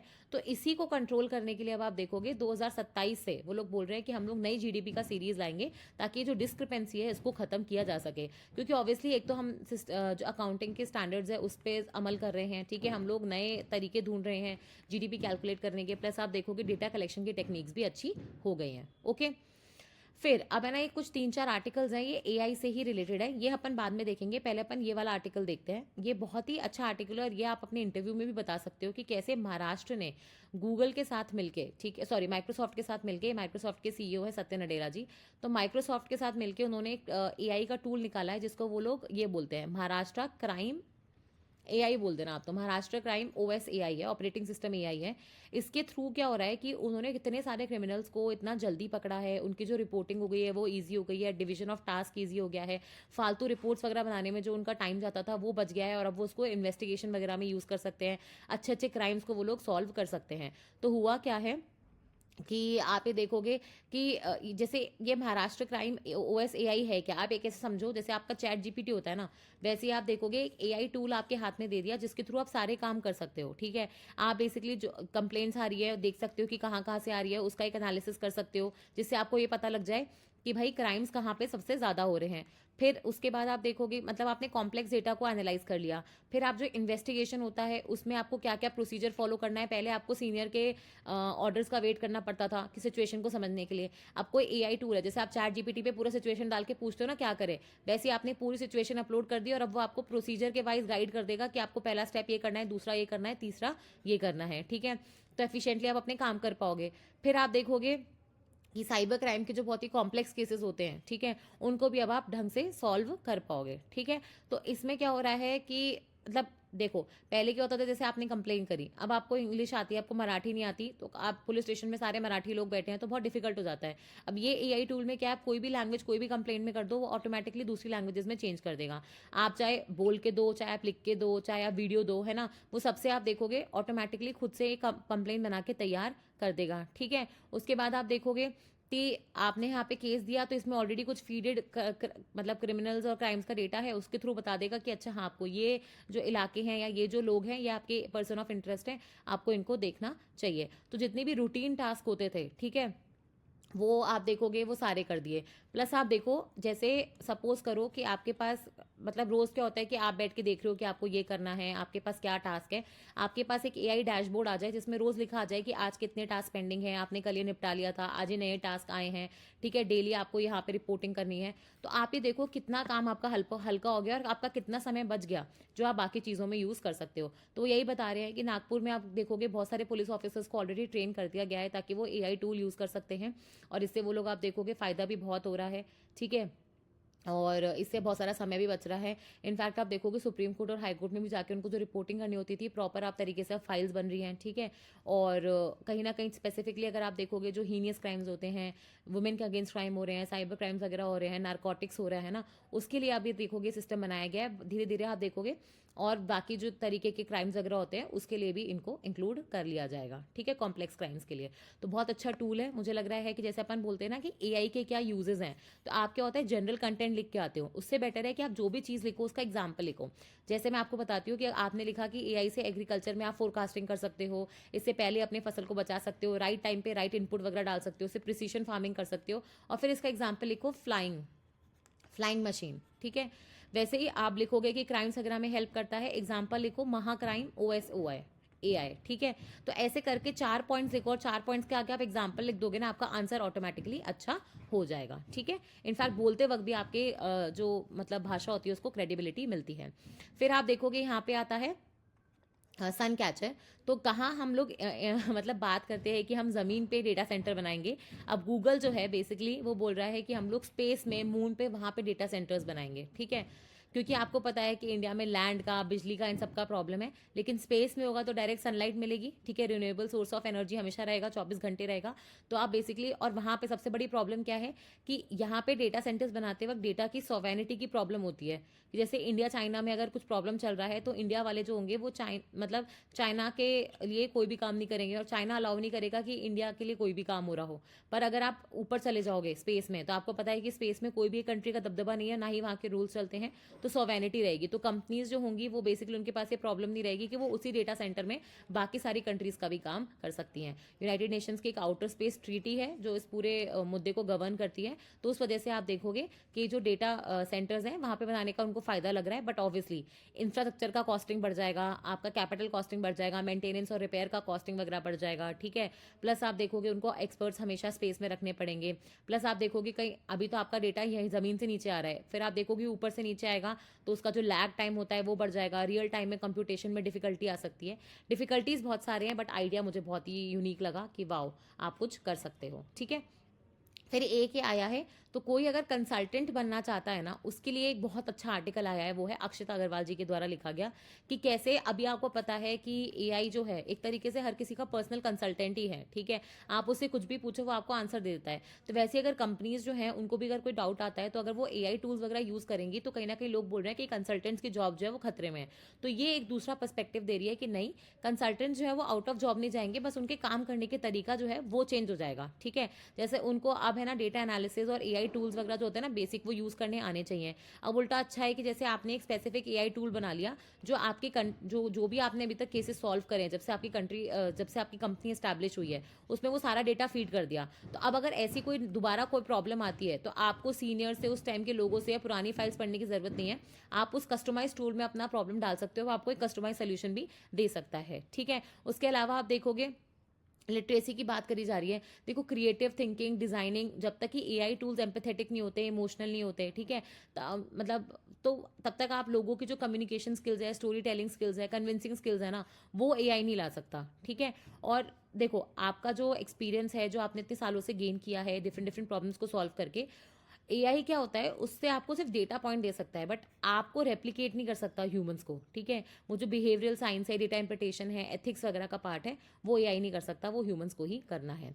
और जहाँ मैंने आपको एआई के इतने फ़ायदे बताए हैं, वहीं आपको एआई के नुकसान भी पता होने चाहिए कि एआई जो है, अब वो है ना, ये जो अपने टेररिस्ट एलिमेंट्स होते हैं, एक्सट्रीमिस्ट एलिमेंट्स होते हैं, मिलिटेंट ग्रुप्स होते हैं, ये भी यूज़ कर रहे हैं। मतलब सोशल मीडिया पे फाइल, मतलब प्रोफाइल छाट के आपको हायरिंग वगैरह के लिए, ठीक है। प्लस आप देखोगे डीप फेक वीडियोज़ वगैरह नहीं होते, वो सब बनाने के लिए, वायलेंस वगैरह करने के लिए, ठीक है। तो एआई जो है बेसिकली उनके लिए भी एक अच्छा टूल बन गया है, डिसइंफॉर्मेशन फैलाने का, वायलेंस करने का, दंगे वगैरह कराने का, ठीक है। और ट्रांसलेट करने का मैसेजेस वगैरह को, आपको कहीं से भी रिक्रूटिंग करनी है, आपको लैंग्वेजेस नहीं आती, वहाँ से किसी को भी मैसेज लिखा, उनकी लैंग्वेज में ट्रांसलेट कर दिया, एक बुक बना दी फटाफट, कोई डाउट है तो वो पूछ लिया। तो एआई तो उनके लिए भी हेल्प कर रहा है ना। तो यही होता है, जब भी कोई टूल आता है हमेशा याद रखना उसके प्रोज एंड कॉन्स दोनों होते हैं, एडवांटेज डिसएडवांटेज दोनों होते हैं। वो बस आपके ऊपर होता है कि आप उसको किस दिशा में यूज़ कर रहे हो। अब आप देखोगे ये 3 बिल्स, बहुत सारे बिल्स आप देखोगे, ये पूरा पार्लियामेंट के विंटर सेशन में आपको पता है कि बहुत सारे बिल्स इंट्रोड्यूस हुए हैं। एक है बेसिकली आपका शांति बिल, जो है basically sustainable harnessing and advancing nuclear technology for transformation of India. बहुत बड़ा है। अल्टीमेटली न्यूक्लियर टेक्नोलॉजी या न्यूक्लियर सेफ्टी से या न्यूक्लियर पावर में इंडिया को कैसे बढ़ावा दे सकते हैं, न्यूक्लियर पावर को कैसे बढ़ावा दे सकते हैं और इंडिया इसमें क्या कर सकता है, उसको लेके एक बिल है, ठीक है। दूसरा आप देखोगे इंश्योरेंस में रिफॉर्म से लेके एक बिल आया है। तीसरा आप देखोगे higher education commission of India करके नई बॉडी बनाई जाएगी, जो यूजीसी, एआईसीटीई और national commission for teachers training, उसको भी एजुकेशन उसको रिप्लेस कर देगी। चौथा आप देखोगे पीएसबीज जो होते हैं, पब्लिक सेक्टर बैंक्स को लेके एक है ना बिल आया है।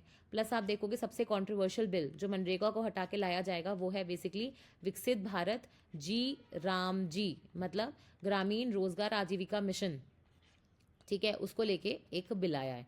तो अब मैं क्या करती हूँ, रादर देन कि मैं आपको यहाँ से पढ़ के बताऊँ, मैं आपको इनका क्रक्स यहाँ पे समझा देती हूँ। और इसके अलावा अपन इन पे 5 मिनट्स के, 5 मिनट्स के भी नहीं है, इनफैक्ट 4-4 मिनट के वीडियोज़ हैं, वो आप इनको करंट अफेयर्स के जो सेक्शन होगा ना वहाँ पे देख लेना। आपको इससे ज़्यादा पढ़ने की ज़रूरत नहीं पड़ेगी, ठीक है। सबसे पहले अपन शांति वाला बिल ले लेते हैं। ये शांति वाला बिल है क्या? बेसिकली ये है कि इंडिया का न्यूक्लियर एनर्जी में अभी आपको पता है कि प्राइवेट सेक्टर बिल्कुल भी अलाउड नहीं है, ठीक है। और गवर्नमेंट ने जो इस बार बजट था, जो इस बार आरएएस मेंस का क्वेश्चन भी था, तो गवर्नमेंट का जो बजट आया था उसमें उन्होंने बोला है कि कैसे न्यूक्लियर पावर एक इंपॉर्टेंट रोल प्ले करेगा अब इंडिया के एनर्जी सिक्योरिटी या ऊर्जा रक्षा में, ठीक है। तो इसमें आप देखोगे कि इंडिया अभी जो है, इंडिया के पास अभी 21 न्यूक्लियर पावर प्लांट्स हैं, सॉरी इंडिया के पास 7 न्यूक्लियर पावर प्लांट्स हैं और उसमें कुछ 21 रिएक्टर्स हैं, ठीक है। और अगर मैं आपसे बोलूँ कि कितनी पावर रिलीज होता है, तो इंडिया का अगर आप देखोगे लगभग 2.2% है ना, मैक्सिमम 3% बोल दो। 3% जो एनर्जी है, मतलब अगर अपने को जितनी एनर्जी चाहिए उसका 3% हिस्सा हमारी न्यूक्लियर पावर प्लांट से, न्यूक्लियर रिएक्टर से आता है। ये करीबन 8 गीगावाट के आसपास है। और इंडिया का टारगेट है कि हम इसको 100 गीगावाट कर दे 2047 तक। मतलब 2047 तक जब इंडिया विकसित भारत होगा, तब तक हम चाहते हैं कि इंडिया का जो न्यूक्लियर एनर्जी है वो हमारी टोटल एनर्जी में 100 गीगावाट का प्रपोर्शन हो, ठीक है। तो ये शांति बिल जो है इस अचीवमेंट को, इस टारगेट को अचीव करने के लिए एक पहल है। कैसे? इंडिया जो है ये अकेले सरकार नहीं कर सकती, तो अब इसमें प्राइवेट सेक्टर की एंट्री करेगा, जहाँ पे 49% तक आप देखोगे कोई भी वेंचर में प्राइवेट सेक्टर पार्टिसिपेट कर सकता है। इससे पैसा आएगा, टेक्नोलॉजी आएगी, प्रोजेक्ट्स को नई दिशा मिलेगी, नया इन्वेस्टमेंट आएगा, नया कैपिटल आएगा, प्लस आप देखोगे नए इनपुट्स भी आएंगे। और जहाँ पे प्राइवेट सेक्टर घुस जाता है वहाँ पे फिर कॉम्पिटिशन भी आता है, बेटर प्रोडक्ट्स भी बनेंगे, ठीक है। जल्दी जल्दी पावर प्लांट्स बन पाएंगे। दूसरा आप देखोगे ये जो है, आपको पता है इंडिया में जो न्यूक्लियर पूरा एरिया है वो बेसिकली गवर्न होता है, 1 मिनट, वो गवर्न होता है कुछ मेजर एक्ट से, ठीक है। जैसे हमारे यहाँ पे एक एटॉमिक एनर्जी एक्ट था जो 1948 में आया था, उसके बाद ये 1962 में वापस से अमेंड हुआ था, ठीक है। इसके बाद आप देखोगे 2-3 बार अमेंड हुआ है, फाइनली इसको अमेंड करेंगे। तो एटॉमिक एनर्जी एक्ट है। और एक हमारे पास civil liability for nuclear damage act है जो 2010 में आया था, जब इंडिया ने 2008 में इंडिया और यूएस का वो सिविल न्यूक्लियर डील हुआ था, उसके बाद इंडिया ने बेसिकली ये एक्ट लाया था। अब ये एक्ट क्या कहता है बेसिकली कि न्यूक्लियर डैमेज जब हो जाएगा, कोई डिजास्टर हो जाएगा, जैसे आपको पता है कि जापान में 2011 में फुकुशिमा डिजास्टर हुआ था, ठीक है। तो न्यूक्लियर पावर प्लांट ऑब्वियसली जब मतलब फैल गया था, रेडियो एक्टिव वेस्ट जब फैल गया था, तो फिर लोगों को कॉम्पनसेशन भी देना पड़ेगा जो लॉसेस वगैरह हुए थे, ठीक है। तो ये बेसिकली उन लॉसेस को कवर करने की बात करता है कि लाइबिलिटी किसकी होगी। तो इसमें बेसिकली एब्सोल्यूट लाइबिलिटी की बात करी गई थी, ठीक है, कि कुछ भी हो जाए लाइबिलिटी रहेगी रहेगी और आपको पैसा या कॉम्पनसेशन देना पड़ेगा। अब होता क्या है, इस एक्ट के अंदर एक दिक्कत थी कि हमारे यहाँ पे आपको पता है कि सप्लाई मटेरियल कोई भी कर रहा हो रिएक्टर्स का, ठीक है, फ्यूल कहीं से भी आ रहा हो, हमारे यहाँ पे जो कंस्ट्रक्शन होता है न्यूक्लियर रिएक्टर्स का वो बेसिकली गवर्नमेंट के पास था, इसमें प्राइवेट सेक्टर की एंट्री थी नहीं। तो वो बनाता था अपना NPCIL करके एक ऑर्गेनाइजेशन है गवर्नमेंट का, ठीक है, power corporation of India limited. अब इनके ये होते हैं ऑपरेटर्स और ये होते हैं न्यूक्लियर सप्लायर्स, ठीक है। सप्लायर्स मोस्टली आप मान के चलो कि 70% जो है वो फॉरेनर्स ही हैं, US की कोई कंपनीज हो गई, वेस्टिंग हाउस वगैरह, वहाँ से आप देखोगे रिएक्टर्स बनाने का और प्लांट्स बनाने का सामान वगैरह आता है। अब इस एक्ट में ये लिखा था कि कल को अगर कोई डैमेज होता है, ठीक है, तो ऑपरेटर्स जो है वो अपनी पूरी लाइबिलिटी सप्लायर्स पे शिफ्ट कर सकते हैं। इस वजह से आप देखोगे इंडिया में जो इन्वेस्टमेंट होना था, फॉरेन इन्वेस्टमेंट न्यूक्लियर एनर्जी के अंदर, वो हुआ नहीं, क्योंकि सबको डर लगता था कि कल को कुछ भी हुआ तो ये पूरा उठा के हमारे ऊपर थोप देंगे। और आपको पता होना चाहिए, जैसे भोपाल गैस ट्रेजेडी है, उस जमाने में 1985 में अगर आप देखोगे लगभग 500 करोड़ का कॉम्पनसेशन तो सरकार ने दिलवाया था। तो न्यूक्लियर में तो आप मान के चलो 3000 करोड़ 4000 करोड़ कोई बहुत बड़ी बात नहीं है। तो अगर इतना कॉम्पनसेशन किसी को देना पड़े, ठीक है, तो ऑब्वियसली कोई जो होगा फूक फूक के ही इन्वेस्टमेंट करेगा। अब जो हमारे पास अब जो ये शांति बिल आया है उसमें ये दो चीज़ों को मतलब सही करने की कोशिश करी गई है। एक तो ये जो डैमेज एक्ट हुआ है इसके अंदर उन्होंने बोला है कि ये जो अपना एक क्लॉज था कि ऑपरेटर्स जो हैं वो सप्लायर्स पे रिस्पॉन्सिबिलिटी शिफ्ट कर सकते हैं, अब ऐसा नहीं होगा, ठीक है, जब तक कि उनके डेफिनेटली वो कॉन्ट्रैक्ट में नहीं लिखा हो और मतलब ये प्रॉपरली इन्वेस्टिगेशन में प्रूफ हुआ हो कि हाँ सप्लायर्स की ही गलती है, ठीक है, तब तक आप देखोगे ऑपरेटर्स अपनी लाइबिलिटी सप्लायर्स पे नहीं शिफ्ट कर पाएंगे। तो इससे क्या होगा, फॉरेन इन्वेस्टमेंट जो होगा न्यूक्लियर एनर्जी में वो बढ़ जाएगा। साथ में आप देखोगे एटॉमिक एनर्जी एक्ट के अंदर हमारे पास एक एटॉमिक एनर्जी रेगुलेटरी बोर्ड होता था, एटॉमिक एनर्जी एक रेगुलेटरी कमीशन होता था, तो इसकी जो पावर्स होती हैं वो बढ़ा दी गई है। पहले क्या होता था, ये सिर्फ आप देखोगे एक तरीके से डिपार्टमेंट ऑफ एटॉमिक एनर्जी के अंदर काम करता था, लेकिन अब इसको आप देखोगे प्रॉपर इंडिपेंडेंट दर्जा दे दिया जाएगा ताकि असेस कर सके, रेगुलेट कर सके प्रॉपर तरीके से, है ना, लाइसेंसेस वगैरह भी दे सके।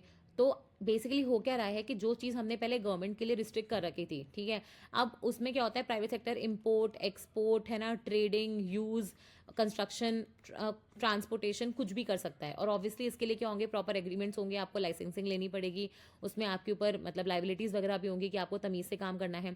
कुछ चीज़ें अभी भी सरकार ने अपने लिए रख रखी हैं, जैसे स्पेंट फ्यूल जो होता है, जो फ्यूल आपका रिएक्टर में यूज़ होने के बाद जो बच जाता है, स्पेंट फ्यूल होता है, रेडियो एक्टिव वेस्ट होता है, इसकी जो प्रोसेसिंग वगैरह होती है वो सरकार अभी भी अपने पास ही रखेगी, बट बाकी जगह आप देखोगे प्राइवेट सेक्टर इसमें एंटर कर सकता है, ठीक है। तो ये एक मिनट, तो ये तो था आपका शांति बिल। देखते हैं कि ये कहाँ पे है, ये रहा, ठीक है। तो इसमें आपने फॉरेन फंडिंग जो है वो खोल दिया है। साथ में आपको पता है इस साल के जो बजट में एक मेजर अनाउंसमेंट सरकार ने किया था वो था स्मॉल मॉड्यूलर रिएक्टर्स या भारत मॉड्यूलर रिएक्टर्स को लेके, ठीक है। ये क्या होते हैं ज़रा मुझे कमेंट सेक्शन में बताना, तो अगर नहीं बता पाओ तो भी बताना कि आपको जानना है, तो हम इस पर एक सेपरेट वीडियो ला देंगे। तो स्मॉल मॉड्यूलर रिएक्टर्स जैसे बड़े बड़े, आपने देखा होगा न्यूक्लियर पावर रिएक्टर्स बहुत बड़े बड़े होते हैं, ठीक है, उनके लिए बड़ा लैंड चाहिए होता है, उनमें जो प्रोडक्शन होता है वो भी अगर आप देखोगे, जैसे एक पावर प्लांट है उसमें 3 रिएक्टर्स हैं, तो एक रिएक्टर में लगभग आप देखोगे 1000 मेगा मतलब 200 मेगावाट 300 मेगावाट से लेकर 1000 मेगावाट तक का स्कोप होता है। स्मॉल मॉड्यूलर रिएक्टर्स नाम से समझ में आ रहा है, छोटे छोटे रिएक्टर्स जो कहीं भी इंस्टॉल कर सकते हो, पहले इनको फैक्ट्री में बना लो और वहाँ पे जाके सिर्फ इंस्टॉल कर दो ऑन द साइड पे। तो ये 300 मेगावाट से भी बहुत कम इलेक्ट्रिसिटी प्रोड्यूस करते हैं। तो ऐसा समझो कि कोई एक गाँव है, वहाँ पे बिजली नहीं पहुँच पा रही, उसके लिए आपने ये स्मॉल मॉड्यूलर रिएक्टर लगा दिया। आपने कोई डेटा सेंटर बनाना है, उसके लिए आपने स्मॉल मॉड्यूलर रिएक्टर लगा दिया। कोई अर्बन एरिया है, उसके एक छोटे से हिस्से को आपको मतलब बिजली प्रोवाइड करवानी है, तो आपने वहाँ पे स्मॉल मॉड्यूलर रिएक्टर लगा दिया। तो इंडिया जो है वो स्मॉल मॉड्यूलर रिएक्टर्स की तरफ जाना चाहता है। आपको पता है US हो गया, आपका फ्रांस हो गया, UK हो गया, है ना, चाइना हो गया, रशिया हो गया, ये सब भी स्मॉल मॉड्यूलर रिएक्टर्स बनाने की बात कर रहे हैं। तो इंडिया भी इस दिशा में जाना चाहता है और यहाँ पे हम प्राइवेट सेक्टर का पार्टिसिपेशन चाहते हैं, ठीक है। और हमें पता है कि जो वेस्ट एशिया है, जैसे अपनी जो गल्फ कंट्रीज़ वगैरह हैं, उन्होंने तो बेसिकली बोला भी है कि उनके पास पैसा है, सॉवरेन वेल्थ फंड्स वगैरह पड़े हैं, तो वो बेसिकली हमारे इन प्रोजेक्ट्स में हमारा साथ दे देंगे, ठीक है। तो ये था पूरा आपका शांति बिल। यहाँ से आप ये देख सकते हो कि शांति बिल क्या है, इंडिया का टारगेट क्या है, ठीक है। प्लस आप देखोगे कि हाँ सबसे इंपॉर्टेंट बात क्या है कि हमें ये 100 गीगावाट की एनर्जी लगेगी कहाँ पे। अरे आप देखो पॉपुलेशन बढ़ रही है, इंडस्ट्रियलाइजेशन बढ़ रहा है, मैन्युफैक्चरिंग बढ़ रही है, आपके AI बढ़ रही है, अब हाई परफॉर्मेंस कंप्यूटिंग हो जाएगा, सब चीज़ें इंटरकनेक्टेड है, रोबोटिक्स बढ़ रहा है, ठीक है। तो किसी भी चीज़ को करने के लिए आपको क्या चाहिए, बिजली। आपको round the clock clean energy, है ना, रिलायबल एनर्जी, स्टेबल एनर्जी चाहिए। तो अगर आपको वो सब चाहिए तो आपको बेसिकली सिर्फ क्रूड ऑयल या फिर रिन्यूएबल से काम नहीं चलेगा, आपको न्यूक्लियर की तरफ जाना ही पड़ेगा। ठीक है, तो ये अपन ने वो समझ लिया कि लाइबिलिटी वाला जो पूरा कॉन्सेप्ट था वो। प्लस आप देखोगे कि अब प्राइवेट और पब्लिक कंपनीज दोनों ही जॉइंट वेंचर्स वगैरह बना के न्यूक्लियर पावर प्लांट्स बना सकती हैं। मैंने बताया ना, ट्रांसपोर्टेशन में, स्टोरेज में, इंपोर्टिंग में, एक्सपोर्टिंग में, टेक्नोलॉजी इक्विपमेंट्स सब में पार्टिसिपेट कर सकती हैं। बट वही है कि उनको सेफ्टी ऑथराइजेशन लेना पड़ेगा एटॉमिक एनर्जी रेगुलेटरी बोर्ड से। प्लस आप देखोगे कि रेडियो एक्टिव सब्सटेंसेज और ये जो होता है ना सेंट्रल गवर्नमेंट, मैंने आपको बताया ना, जैसे आपका स्पेंट फ्यूल रिप्रोसेसिंग वगैरह हो गया, उन सबको अभी भी कंट्रोल करके रखेगा। प्लस आप देखोगे कि एटॉमिक एनर्जी एक्ट के अंदर जो एटॉमिक एनर्जी रेगुलेटरी कमीशन था उसकी पावर्स को इंक्रीज कर दिया है। प्लस आप देखोगे एक रिड्रेसल काउंसिल बनाई जाएगी और जो अपनी इलेक्ट्रिसिटी की ट्रिब्यूनल होती है ना, उसको एपेलेट पावर्स दी जाएंगी कि कोई भी अगर मुद्दा होता है तो एपेलेट अथॉरिटी वही रहेगी। ठीक है, प्लस आप देखोगे एक न्यूक्लियर लाइबिलिटी फंड भी रहेगा। और एक और चीज़ जो इस बिल में अच्छी हुई है वो ये है कि पहले क्या था, आपने कैपिंग कर रखी थी कि इतना करोड़ का कॉम्पनसेशन दिया जाएगा। अब अपन इसको बोलते हैं ग्रेडेड लाइबिलिटी। ग्रेडेड लाइबिलिटी का मतलब क्या होता है कि सपोज करो आपने ये चीज़, ये यहाँ पे बहुत इंपॉर्टेंट है कि आपका रिएक्टर का जो साइज़ है उस साइज़ के बेसिस पे आपकी लाइबिलिटी तय होगी। जैसे अगर आपका रिएक्टर जो है वो पावर प्रोड्यूस करता है 3600 मेगावाट से ऊपर की, तो आपकी 3000 करोड़ तक की लाइबिलिटी है, उसके ऊपर फिर सेंट्रल गवर्नमेंट देगा। अगर आपका जो पावर प्लांट है वो 1500 से 3600 के बीच में है तो आपकी 1500 करोड़ तक की लाइबिलिटी है। अगर आपका पावर प्लांट जो है वो 750 से 150 है, 150 के बीच में है तो 750 की, आप 750 करोड़ की आपकी लाइबिलिटी है। अगर आपके जो रिएक्टर्स है वो 300 से 750 के बीच में तो 300 करोड़ आपकी लाइबिलिटी है। अगर आप वो क्या बोलते हैं ना इसको, कि अगर आप 150 मेगावाट से कम के रिएक्टर्स बना रहे हो, ठीक है, तो उसके नीचे आपकी जो लाइबिलिटी है वो 100 करोड़ की है। बहुत बहुत बहुत इंपॉर्टेंट है, क्योंकि इसमें क्या होता है कि ऑपरेटर्स को वो लगता है कि ठीक है हमारे साथ सरकार अत्याचार नहीं कर रही, कि हमें सबको 3000 करोड़ देने हैं। जिस हिसाब से आप रिएक्टर बना रहे हो, जितना बड़ा रिएक्टर बना रहे हो उतनी बड़ी आपकी लाइबिलिटी बढ़ जाती है। ठीक है, तो बस ये है। और ये था आपका शांति बिल। अब अपन दूसरा चलते हैं, सबसे आई थिंक कंटेस्ट जो अपन बोलते हैं ना, कंटेंशियस बिल जो है वो है आपका कि मनरेगा को हटा के जो एक नया बिल लाया गया है जिसका है वीबी जी रामजी बिल। ठीक है, देखो सबसे पहले ये समझो कि मनरेगा क्यों आया था।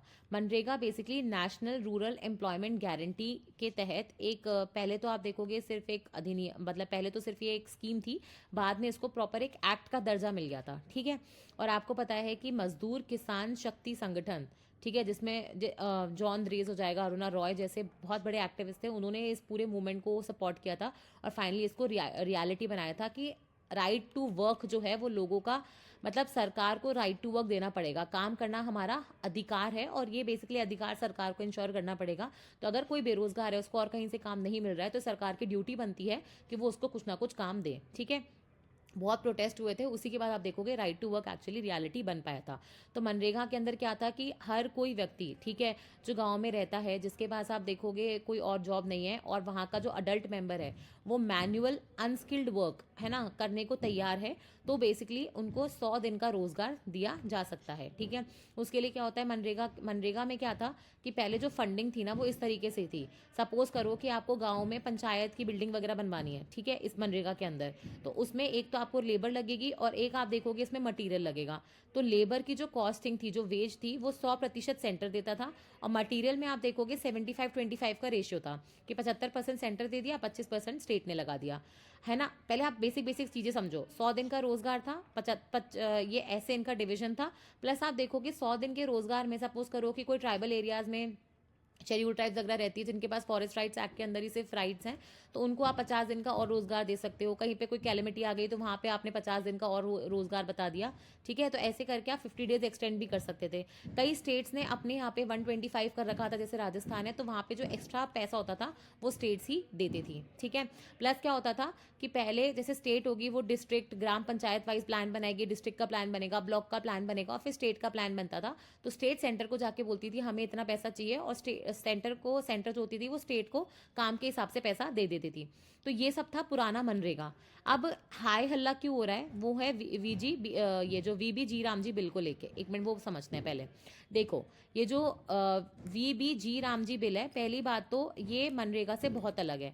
इसमें उन्होंने क्या बोला है कि जो राइट टू वर्क है ना वो अब आपका अधिकार नहीं रह जाएगा, एक तरीके से सेंटर का एंटाइटलमेंट है वो जो आपको देना चाहता है। 100 दिन से बढ़ा के आपने बोला कि 125 दिन का रोजगार मिलेगा, बट अब इसमें दो पहलू होते हैं। अगर आप पिछले साल का डेटा देखोगे तो आपको रियलाइज होगा जो मैक्सिमम लोग जिन्होंने मनरेगा में रजिस्टर्ड हैं, ठीक है, तो उसमें आप देखोगे तो मैक्सिमम लोगों ने सिर्फ 50 दिन का एम्प्लॉयमेंट लिया है, ठीक है। अब दो तरीके हैं, सरकार कह रही है कि जैसे अरुणा रॉय जैसे जो लोग हैं वो ये कह रहे हैं कि लोगों ने 50 दिन का एम्प्लॉयमेंट लिया नहीं है, उनको 50 दिन का ही मिलता है, ठीक है। और सरकार ये कह रही है कि लोग 50 दिन का ले रहे हैं और मतलब उनको और दिया जाएगा तो वो और ले लेंगे। पर पॉइंट ये है कि लगभग आप देखोगे किसी ने भी 100 डेज का जो एम्प्लॉयमेंट था वो फुलफिल किया नहीं, तो सरकार ने इसको 125 डेज कर दिया।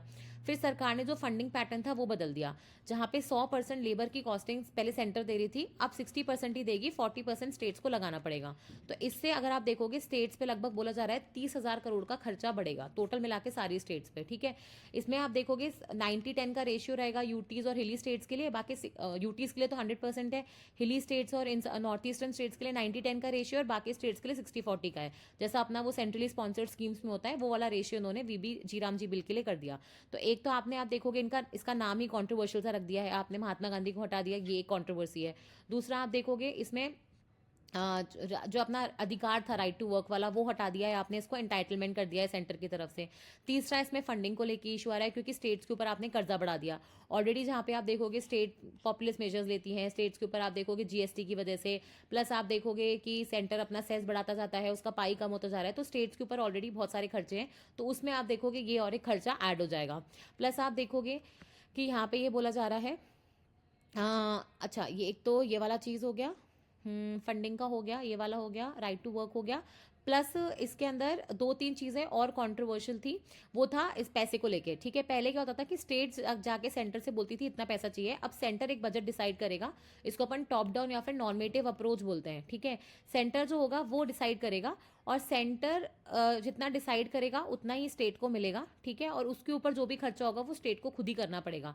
तो सेंटर जो होगा अब स्टेट का पूरा खर्चा नहीं देगा, ऐसा नहीं है कि स्टेट को पहले 100 करोड़ लगते थे तो अब सेंटर 100 करोड़ देगा, सेंटर शायद हो सकता है 50 करोड़ ही कंट्रीब्यूट करे, बाकी स्टेट्स को अपने आप जुगाड़ करना पड़ेगा, ठीक है। तो इसको लेके आप देखोगे ये जो एक मिनट यहाँ पे ये देख लो, ठीक है। तो ये पूरा कंट्रोवर्शियल मुद्दा चल रहा है ये वीबी जी राम जी बिल को लेके, तो यहाँ पे ये बता सकते हैं तो सेंटर का जैसे पहले अगर आप देखोगे 1.5 लाख करोड़ सिर्फ सेंटर खर्च कर रही थी, और अभी क्या हो जाएगा सिर्फ 1 लाख करोड़ ही सेंटर खर्च करेगी, बाकी 50,000 करोड़ का खर्चा जो होगा वो स्टेट पे आ जाएगा, ठीक है। इसके बाद आप देखोगे कि ये था इंपॉर्टेंट, अगर आपसे कोई पूछ ले कि कितनी फैमिली रजिस्टर्ड है या कितने लोग एक्चुअली मनरेगा में काम करते हैं, कितना हुल्ला मच रहा है, लगभग आप देखोगे आप बोलोगे 10 करोड़ के आसपास लोग जो हैं वो मनरेगा में काम करते हैं, ठीक है। ये नॉर्मेटिव अप्रोच मैंने आपको पहले ही बता दिया, ठीक है। इसमें क्या होता है बेसिकली हर स्टेट पहले अपना एक लेबर बजट बनाती थी, वो जैसे साल का जब आता है ना जनवरी में जब बजट आता है उसके पहले वो एक लेबर बजट बनाते थे, वो बोलते थे कि एंटीसिपेटेड है कि पूरे साल में इतने लोग मनरेगा के अंदर काम मांगेंगे, वो सेंटर को पेश करते थे और सेंटर उनको पैसा दे देता था। लेकिन अभी क्या होगा कि सेंटर जो होगा बेसिकली उसने कुछ पैरामीटर्स बना दिए हैं, उस पैरामीटर्स के हिसाब से स्टेट्स को एलोकेट किया जाएगा, उससे कोई मतलब नहीं है कि आपके यहाँ पे कितना काम चल रहा है, सेंटर जितना चाहेगा आपको उतना मिलेगा, बाकी आपको खुद से जुगाड़ना पड़ेगा, ठीक है। इसके अलावा आप देखोगे कि देखो हमेशा ये याद रखना कि जब भी आप एग्जाम में या कहीं इंटरव्यू में इसको लिख रहे हो तो सेंटर अगर लेके आई है बिल तो उसकी भी तो कोई रीजनिंग होगी। वो ये बोल रहे हैं कि पहले के ज़माने में मनरेगा बहुत इंपॉर्टेंट था क्योंकि मनरेगा ओनली लाइवलीहुड ऑप्शन था, ठीक है, ओनली लाइवलीहुड स्कीम थी। लेकिन अभी ऐसा नहीं है, अभी आपको पता है कि सेंटर ने बहुत सारी सोशो इकोनॉमिक स्कीम्स चला रखी है, ठीक है, ग्रामीण विकास योजना और ये सब चल रही है, सबके तहत आप देखोगे आजीविका मिशन ने लाइवलीहुड स्कीम्स चला रखी है, तो अकेले मनरेगा पे इतना खर्चा करने की उनको ज़रूरत नहीं लग रही है। प्लस एक और चेंज जो आपको वीबी जी राम जी और मनरेगा में देखने को मिलेगा वो है आपके इसका पीक सीजन का। एक्चुअली होता क्या है, बहुत बार ये कंप्लेंट्स आ रही थी कि क्योंकि लोग मनरेगा में चले जाते हैं, लेबर्स वगैरह जो होते हैं, तो पीक सीजन के टाइम पे जब हार्वेस्टिंग होती है, सोइंग होती है, तो फार्मर्स को ना वो नहीं मिलते थे, लेबर्स नहीं मिलते थे। तो अब है ना क्या होगा कि स्टेट्स को ऐसे 60 दिन पहले ही बताने पड़ेंगे जहाँ पे जो लेबर्स होंगी वो मनरेगा के अंदर काम नहीं कर सकती, क्योंकि वो पीक ग्रोइंग या हार्वेस्टिंग सीजन है। तो वो 60 दिन आप डिसाइड कर सकते हो आपकी स्टेट्स में कौन से होंगे, रीजन वाइज डिस्ट्रिक्ट वाइज वो अलग हो सकते हैं, पर उन 60 दिनों में आप देखोगे मनरेगा के अंदर काम आपको नहीं मिलेगा, ठीक है। तो ये मोटे मोटे आप देखोगे कुछ चेंजेस हैं, ये मैंने आपको पहले ही बता दिया कि इसमें अभी 100 की जगह 125 डेज का आपको एम्प्लॉयमेंट दिया जाएगा, ठीक है। मैक्सिमम मैंने आपको बता ही दिया कि 50 दिन का ही लोगों ने एम्प्लॉयमेंट दिया था। सेंटर और स्टेट के बीच में जो फंडिंग पैटर्न है वो यहाँ पे समझाया है, नॉर्मेटिव अप्रोच क्या होती है वो बताया गया है, ठीक है। प्लस इसमें एक चीज़ और है कि अभी जो नई स्कीम में पहले मनरेगा में क्या था कि आप जो चाहो ग्राम पंचायत डिसाइड करता था कि क्या काम किए जाएंगे। नई स्कीम में क्या होगा, एक विकसित ग्राम पंचायत प्लान बनाया जाएगा, ठीक है। वो बेसिकली क्या होगा, ब्लॉक, डिस्ट्रिक्ट और स्टेट लेवल पे कंसोलिडेट किया जाएगा, ठीक है। और उसको फिर विकसित भारत के नेशनल रूरल इंफ्रास्ट्रक्चर स्टैक के साथ मिलाया जाएगा, ठीक है। तो आपकी ग्राम पंचायत और ऐसे बहुत सारी ग्राम पंचायत के प्लान्स मिलके कंसोलिडेट किए जाएंगे रूरल इंफ्रास्ट्रक्चर स्टैक में, ठीक है। अब इसमें क्या होता है, जैसे 4 आपने डोमेन कर दी कि आपको वाटर सिक्योरिटी रिलेटेड कोई काम करना है, आपको इंफ्रास्ट्रक्चर रिलेटेड कोई काम करना है, आपको लाइवलीहुड रिलेटेड कोई काम करना है, या एक्सट्रीम वेदर इवेंट्स या डिजास्टर्स वगैरह आते हैं उससे रिलेटेड काम करना है। यही चारों चीज़ों में आप काम कर पाओगे।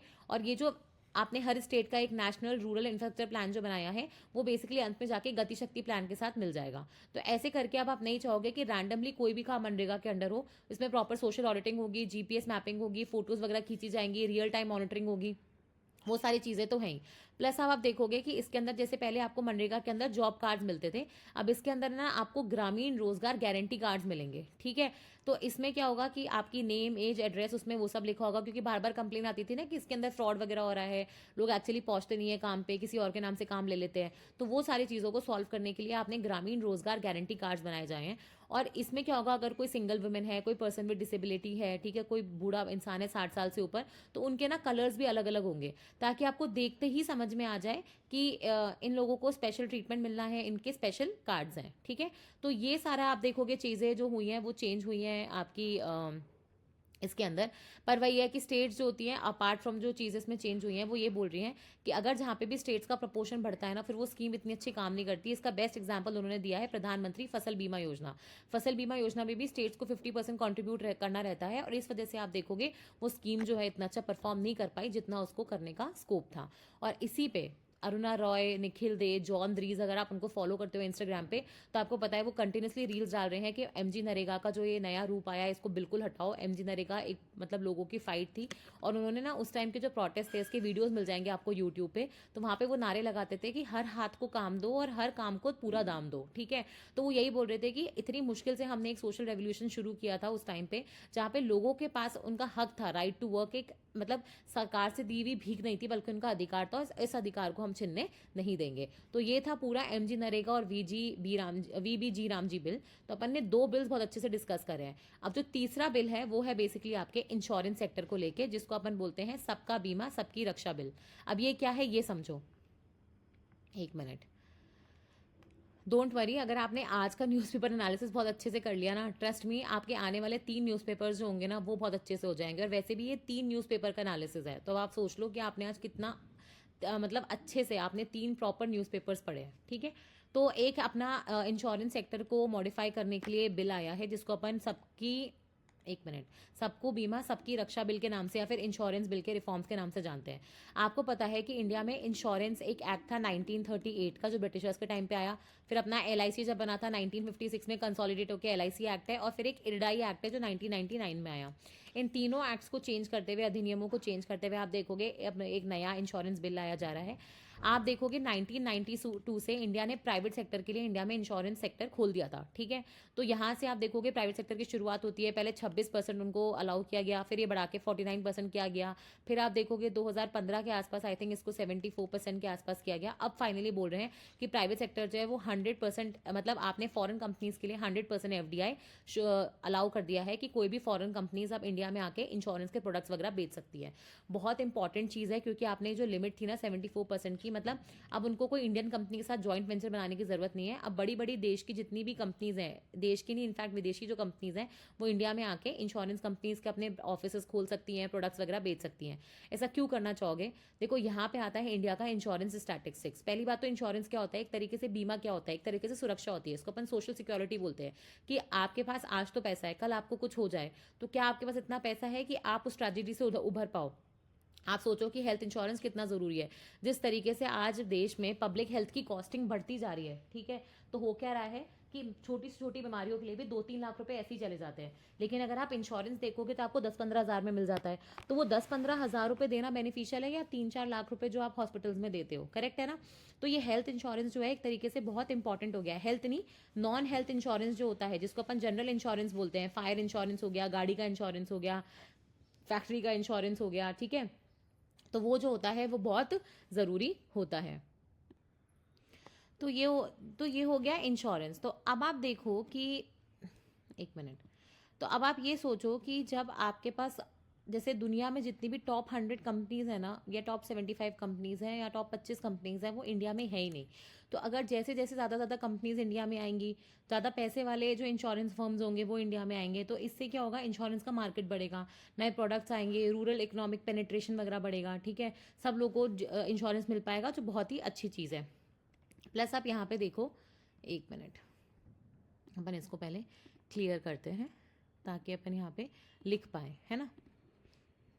तो अब यहाँ पे आप देखो, एक चीज़ तो हो गई आपकी इंश्योरेंस। दूसरा चीज़ आप यहाँ पे देखोगे, इंडिया में इंश्योरेंस की डेंसिटी, उसका पेनिट्रेशन, ठीक है, कि इंडिया में कितना परसेंटेज इंश्योरेंस है। तो अगर वर्ल्ड में 8% है ना, तो इंडिया में लगभग 3.7% ही है, ठीक है। तो ऑब्वियसली इंडिया में काफ़ी स्कोप है कि हम इंश्योरेंस का जो पेनिट्रेशन है उसको इंक्रीज कर सके, इंश्योरेंस की डेंसिटी बढ़ा सके। अगर वर्ल्ड में मैं बोलूँगी कि $80 के आसपास लोग है ना, टोटल इंश्योरेंस का आप देखोगे स्पेंडिंग है, तो इंडिया में लगभग अभी भी $55 के आसपास ही है। तो हमारे पास काफ़ी स्कोप है इंश्योरेंस को इंक्रीज करने का, ठीक है। तो इसलिए कहीं ना कहीं ये जो बिल लाया गया उसका सबसे मेजर जो मुझे लगता है ना कि इंपॉर्टेंट हिस्सा जो है वो यही है कि एफडीआई जो है वो 74 से 100% कर दिया है। इससे आप देखोगे नए सस्टेनेबल इन्वेस्टमेंट आएगा, टेक्नोलॉजी आएगी, पेनिट्रेशन बढ़ेगा, ज़्यादा से ज़्यादा लोगों को इंश्योरेंस मिलेगा, और इंडिया का जो मकसद है ना 2047 तक विकसित भारत है, इंश्योरेंस फॉर ऑल है, वो सब अचीव हो पाएगा। जो टॉप वर्ल्ड के 70 इंश्योरेंस है, ठीक है, वो आप देखोगे इंडिया में आ जाएंगे। इंडिया में अगर मैं बोलूँ कि कितनी इंश्योरेंस प्रोवाइड करने वाली कंपनीज हैं, 74, ठीक है, पर वर्ल्ड में करीबन 10,000 हैं। तो अब आप सोचो उन सबके लिए मार्केट खुल जाएगा, ठीक है। इससे कैपिटल भी आएगा, रिस्क भी अच्छे से मैनेज हो पाएगा, ठीक है, नए छोटे छोटे नीश प्रोडक्ट्स भी आएंगे, इनोवेशन होंगे, और साथ में आप देखोगे दूर दराज इलाकों तक भी इंश्योरेंस पहुंच पाएगा। फिर सबसे इंपॉर्टेंट बात होती है कि देखो पहले भी इंश्योरेंस 74% तो था ही, तो फिर कंपनीज इंडिया क्यों नहीं आ रही थी, क्योंकि हमारे यहाँ पे जो रिक्वायरमेंट होती है कि आपके पास खुद का पैसा कितना होना चाहिए कोई इंश्योरेंस कंपनी इंडिया में शुरू करने से पहले, वो था 5,000 करोड़। अब ये बहुत बड़ा अमाउंट है, इसको कम करने की बहुत मतलब मिन्नतें लगाई गई थी, तो सरकार ने फाइनली इसको कम करके 1,000 करोड़ कर दिया है। इससे क्या होगा, जो छोटी छोटी कंपनी है ना, जो बहुत नीश प्रोडक्ट्स में, नीश सेक्टर्स में, जैसे सिर्फ कोई फायर इंश्योरेंस वाली कंपनी है, तो वो 5,000 करोड़ का कॉर्पस कहाँ से लाएगी, लेकिन वो 1,000 करोड़ का कॉर्पस अरेंज कर सकती है। तो उनके लिए आप देखोगे ये मार्केट खोल दिया गया है। प्लस आप देखोगे इरडाई जो था, जो अपना इंश्योरेंस रेगुलेटरी अथॉरिटी होता है, अब उसको वही पावर्स दे दिए हैं जैसे जो आपके जीएसटी के एनफोर्समेंट विंग को होती है, डीजीजीआई वगैरह को होती है, कि वो भी अब सर्च और सीजर वगैरह कर सकते हैं। कोई इंटरमीडिएट अगर कोई गलत काम किया है तो उससे वो पैसे वापस रिकवर कर सकते हैं, ठीक है। इसमें इंटरमीडिएट्स में सब आ गए, कोई एजेंट्स भी आ गए, कोई कंपनीज भी आ गई, बैंक्स भी आ गए, एनबीएफसीज भी आ गए, जो भी गलत काम कर रहा है उससे वो रिकवरी कर सकते हैं, ठीक है। जो भी इलीगली उन्होंने प्रॉफिट्स अर्न करे हैं, वेंडर्स वगैरह ने, वायलेटर्स ने, वो उनसे रिकवरी कर सकते हैं। प्लस आप देखोगे कि वन टाइम जो होता है बेसिकली रजिस्ट्रेशन करने की बात करी जा रही है, ठीक है, और रिपीटेड अप्रूवल्स लेने की बार बार आपको ज़रूरत नहीं पड़ेगी। और कहीं ना कहीं आप देखोगे कि जो इंश्योरेंस का ये जो अपना इरडाई है ना, उसमें भी जो उनका पेड अप इक्विटी कैपिटल है वो भी इंक्रीज हो जाएगा। एलआईसी को भी आप देखोगे ज़्यादा फ्रीडम देने की बात करी जा रही है, वही यही है एलआईसी जीवन के साथ भी और जीवन के बाद भी। इसमें वो बोल रहे हैं कि अब इनको पावर दी जाएगी कि ये खुद से डिसाइड कर सके इनको कहाँ कहाँ ऑफिस खोलने हैं, कितना इनको अगर कोई और कैपिटल रेज करना है, कोई और नए मार्केट में घुसना है। बेसिकली अभी जो सारे डिसीजंस गवर्नमेंट लेती थी, अब वो सारे डिसीजंस एलआईसी खुद ले पाएगी। तो इससे उनको एफिशिएंसी, एडमिनिस्ट्रेटिव जो होता है ना, ट्रांसपेरेंसी, अप्रूवल्स भी फास्टर हो जाएंगे। और कहीं ना कहीं आप देखोगे, आप कोशिश करोगे कि एलआईसी सिर्फ इंडिया में क्यों, बाहर भी आप देखोगे नेविगेट कर सके, बाहर के मार्केट्स में भी जा सके।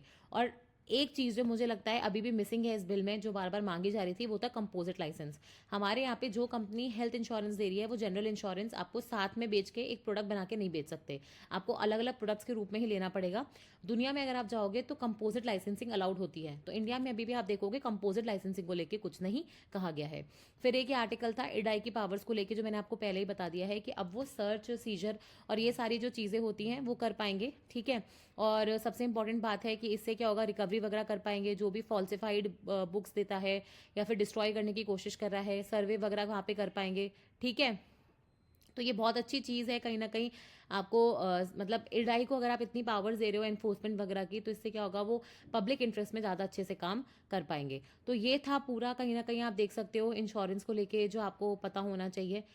और यहाँ पे कुछ डेटा भी है, लेकिन अपन ये सारा डेटा डिस्कस कर लिया है। तो ये थे मेजर मेजर मुद्दे या बिल्स जो मतलब विंटर सेशन में इस वक्त थोड़ा सा हड़कंप मचाए हुए हैं। एक ये वाला जो आया है एजुकेशन रेगुलेटर को लेके, इसको मैं यहाँ डिस्कस नहीं करूंगी, ठीक है, क्योंकि अभी क्या हुआ था कि पहले ये बिल इंट्रोड्यूस किया, फिर सरकार ने इसको अभी क्या करा है, जैसे आपको पता है ना, हमारे पार्लियामेंट में पैनल्स होते हैं, ज्वाइंट कमिटीज वगैरह होती है, अब उसको भेज दिया है। तो एक बार वहां से आ जाने दो, उसके बाद अपन ये higher education commission of India करके जो रेगुलेटरी बिल आया है, इसको अपन डिस्कस करेंगे, क्योंकि अभी डिस्कस करने से कोई पॉइंट नहीं है, एक बार पैनल के हाईलाइट्स भी इस पर आने दो। फिर एक ये बहुत ही इंटरेस्टिंग आर्टिकल था, ये बेसिकली कि आपको पता है कि स्कीमों के, जगहों के, है ना, डिस्ट्रिक्ट्स के, गाँव के, सबके नाम बदले जा रहे हैं। जैसे मनरेगा का नाम बदल के वो लोग बोल रहे हैं वीबी जी राम जी बिल कर देंगे, ठीक है। प्लस आपको पता है कि इंश्योरेंस को हटा के सबको, सबकी बीमा, सबकी रक्षा बिल कर देंगे, तो कहीं ना कहीं हिंदी में नाम आ रहे हैं। और इसका एक तरीके से ये भी मतलब वो कहीं ना कहीं कहा जा सकता है कि अभी जो वो लॉर्ड मैकाले को लेके जो मोदी जी ने स्पीच दी थी, जिसमें उन्होंने कहा था कि 200 साल हो गए हैं फिर भी हम लोग, जो मैकाले का स्टेटमेंट था कि Indians will be only blood, Indians in only blood and colour, but वो इंग्लिश होंगे अपने टेस्ट एंड ओपिनियन में, उनकी लैंग्वेज में। तो वो बेसिकली अभी तक माइंडसेट जो है वो हटा नहीं है। आपको पता है कि जैसे दीनदयाल उपाध्याय और अटल बिहारी वाजपेयी जी के नाम से बहुत सारी स्कीम्स चालू कर दी हैं, ठीक है। फॉर एग्जाम्पल आपको पता है कि ग्रामीण विद्युतीकरण योजना थी, उसको भी दीनदयाल उपाध्याय जी का नाम मिल गया। अब आजीविका योजना थी राजीव गांधी जी के नाम पे, उनका भी नाम बदल दिया गया, ठीक है। फिर जो अपना जनपद हुआ करता था, राजपथ हुआ था, उसका नाम, उसका भी नाम बदल के कर्तव्य पथ कर दिया गया है ना। प्राइम मिनिस्टर हाउस, ये जो अपने प्रेसिडेंट के हाउस वगैरह थे, उनका भी नाम बदल के सेवा तीर्थ और ये सब कर दिए गए हैं। तो कहीं ना कहीं आप देखोगे जो मेंटल कॉलोनाइजेशन हो रखा था, कॉलोनाइजेशन जो होता है वो सिर्फ आप देखोगे फिजिकल नहीं होता, मेंटल भी होता है। तो वो मेंटल कॉलोनाइजेशन से निकलने के लिए वो बोल रहे हैं कि हम लोग ऐसे नाम चेंज कर रहे हैं। मैं इसमें कुछ टिप्पणी नहीं दूंगी, जो आपको लगता है आप मान सकते हो, बट ये आर्टिकल था तो डिस्कस करना मेरा फर्ज था। अब एक आप देखोगे कर्नाटका ने बिल लाया है हेट स्पीच को लेके। ये मुझे लगता नहीं कि आपसे कहीं भी पूछा जाएगा, क्योंकि अभी ये बिल है, इसको गवर्नर का एक्सेंट मिलेगा नहीं मिलेगा, कंसिडरिंग इंडिया ने ऑलरेडी भारतीय न्याय संहिता में, ठीक है, और ऑलरेडी हेट स्पीच को इंक्लूड किया है। और जो कर्नाटका का जो ये हेट स्पीच बिल है ना, इसके अंदर कहीं ना कहीं जो उन्होंने पनिशमेंट्स दी हैं वो जो अपनी सेंट्रल वाला लॉ है उससे ज़्यादा है। तो देखना ये होगा कि गवर्नर से फाइनली इसको एक्सेंट मिलता है या नहीं मिलता है। अगर मिल जाता है तो अपन इसको डिस्कस करेंगे, ठीक है।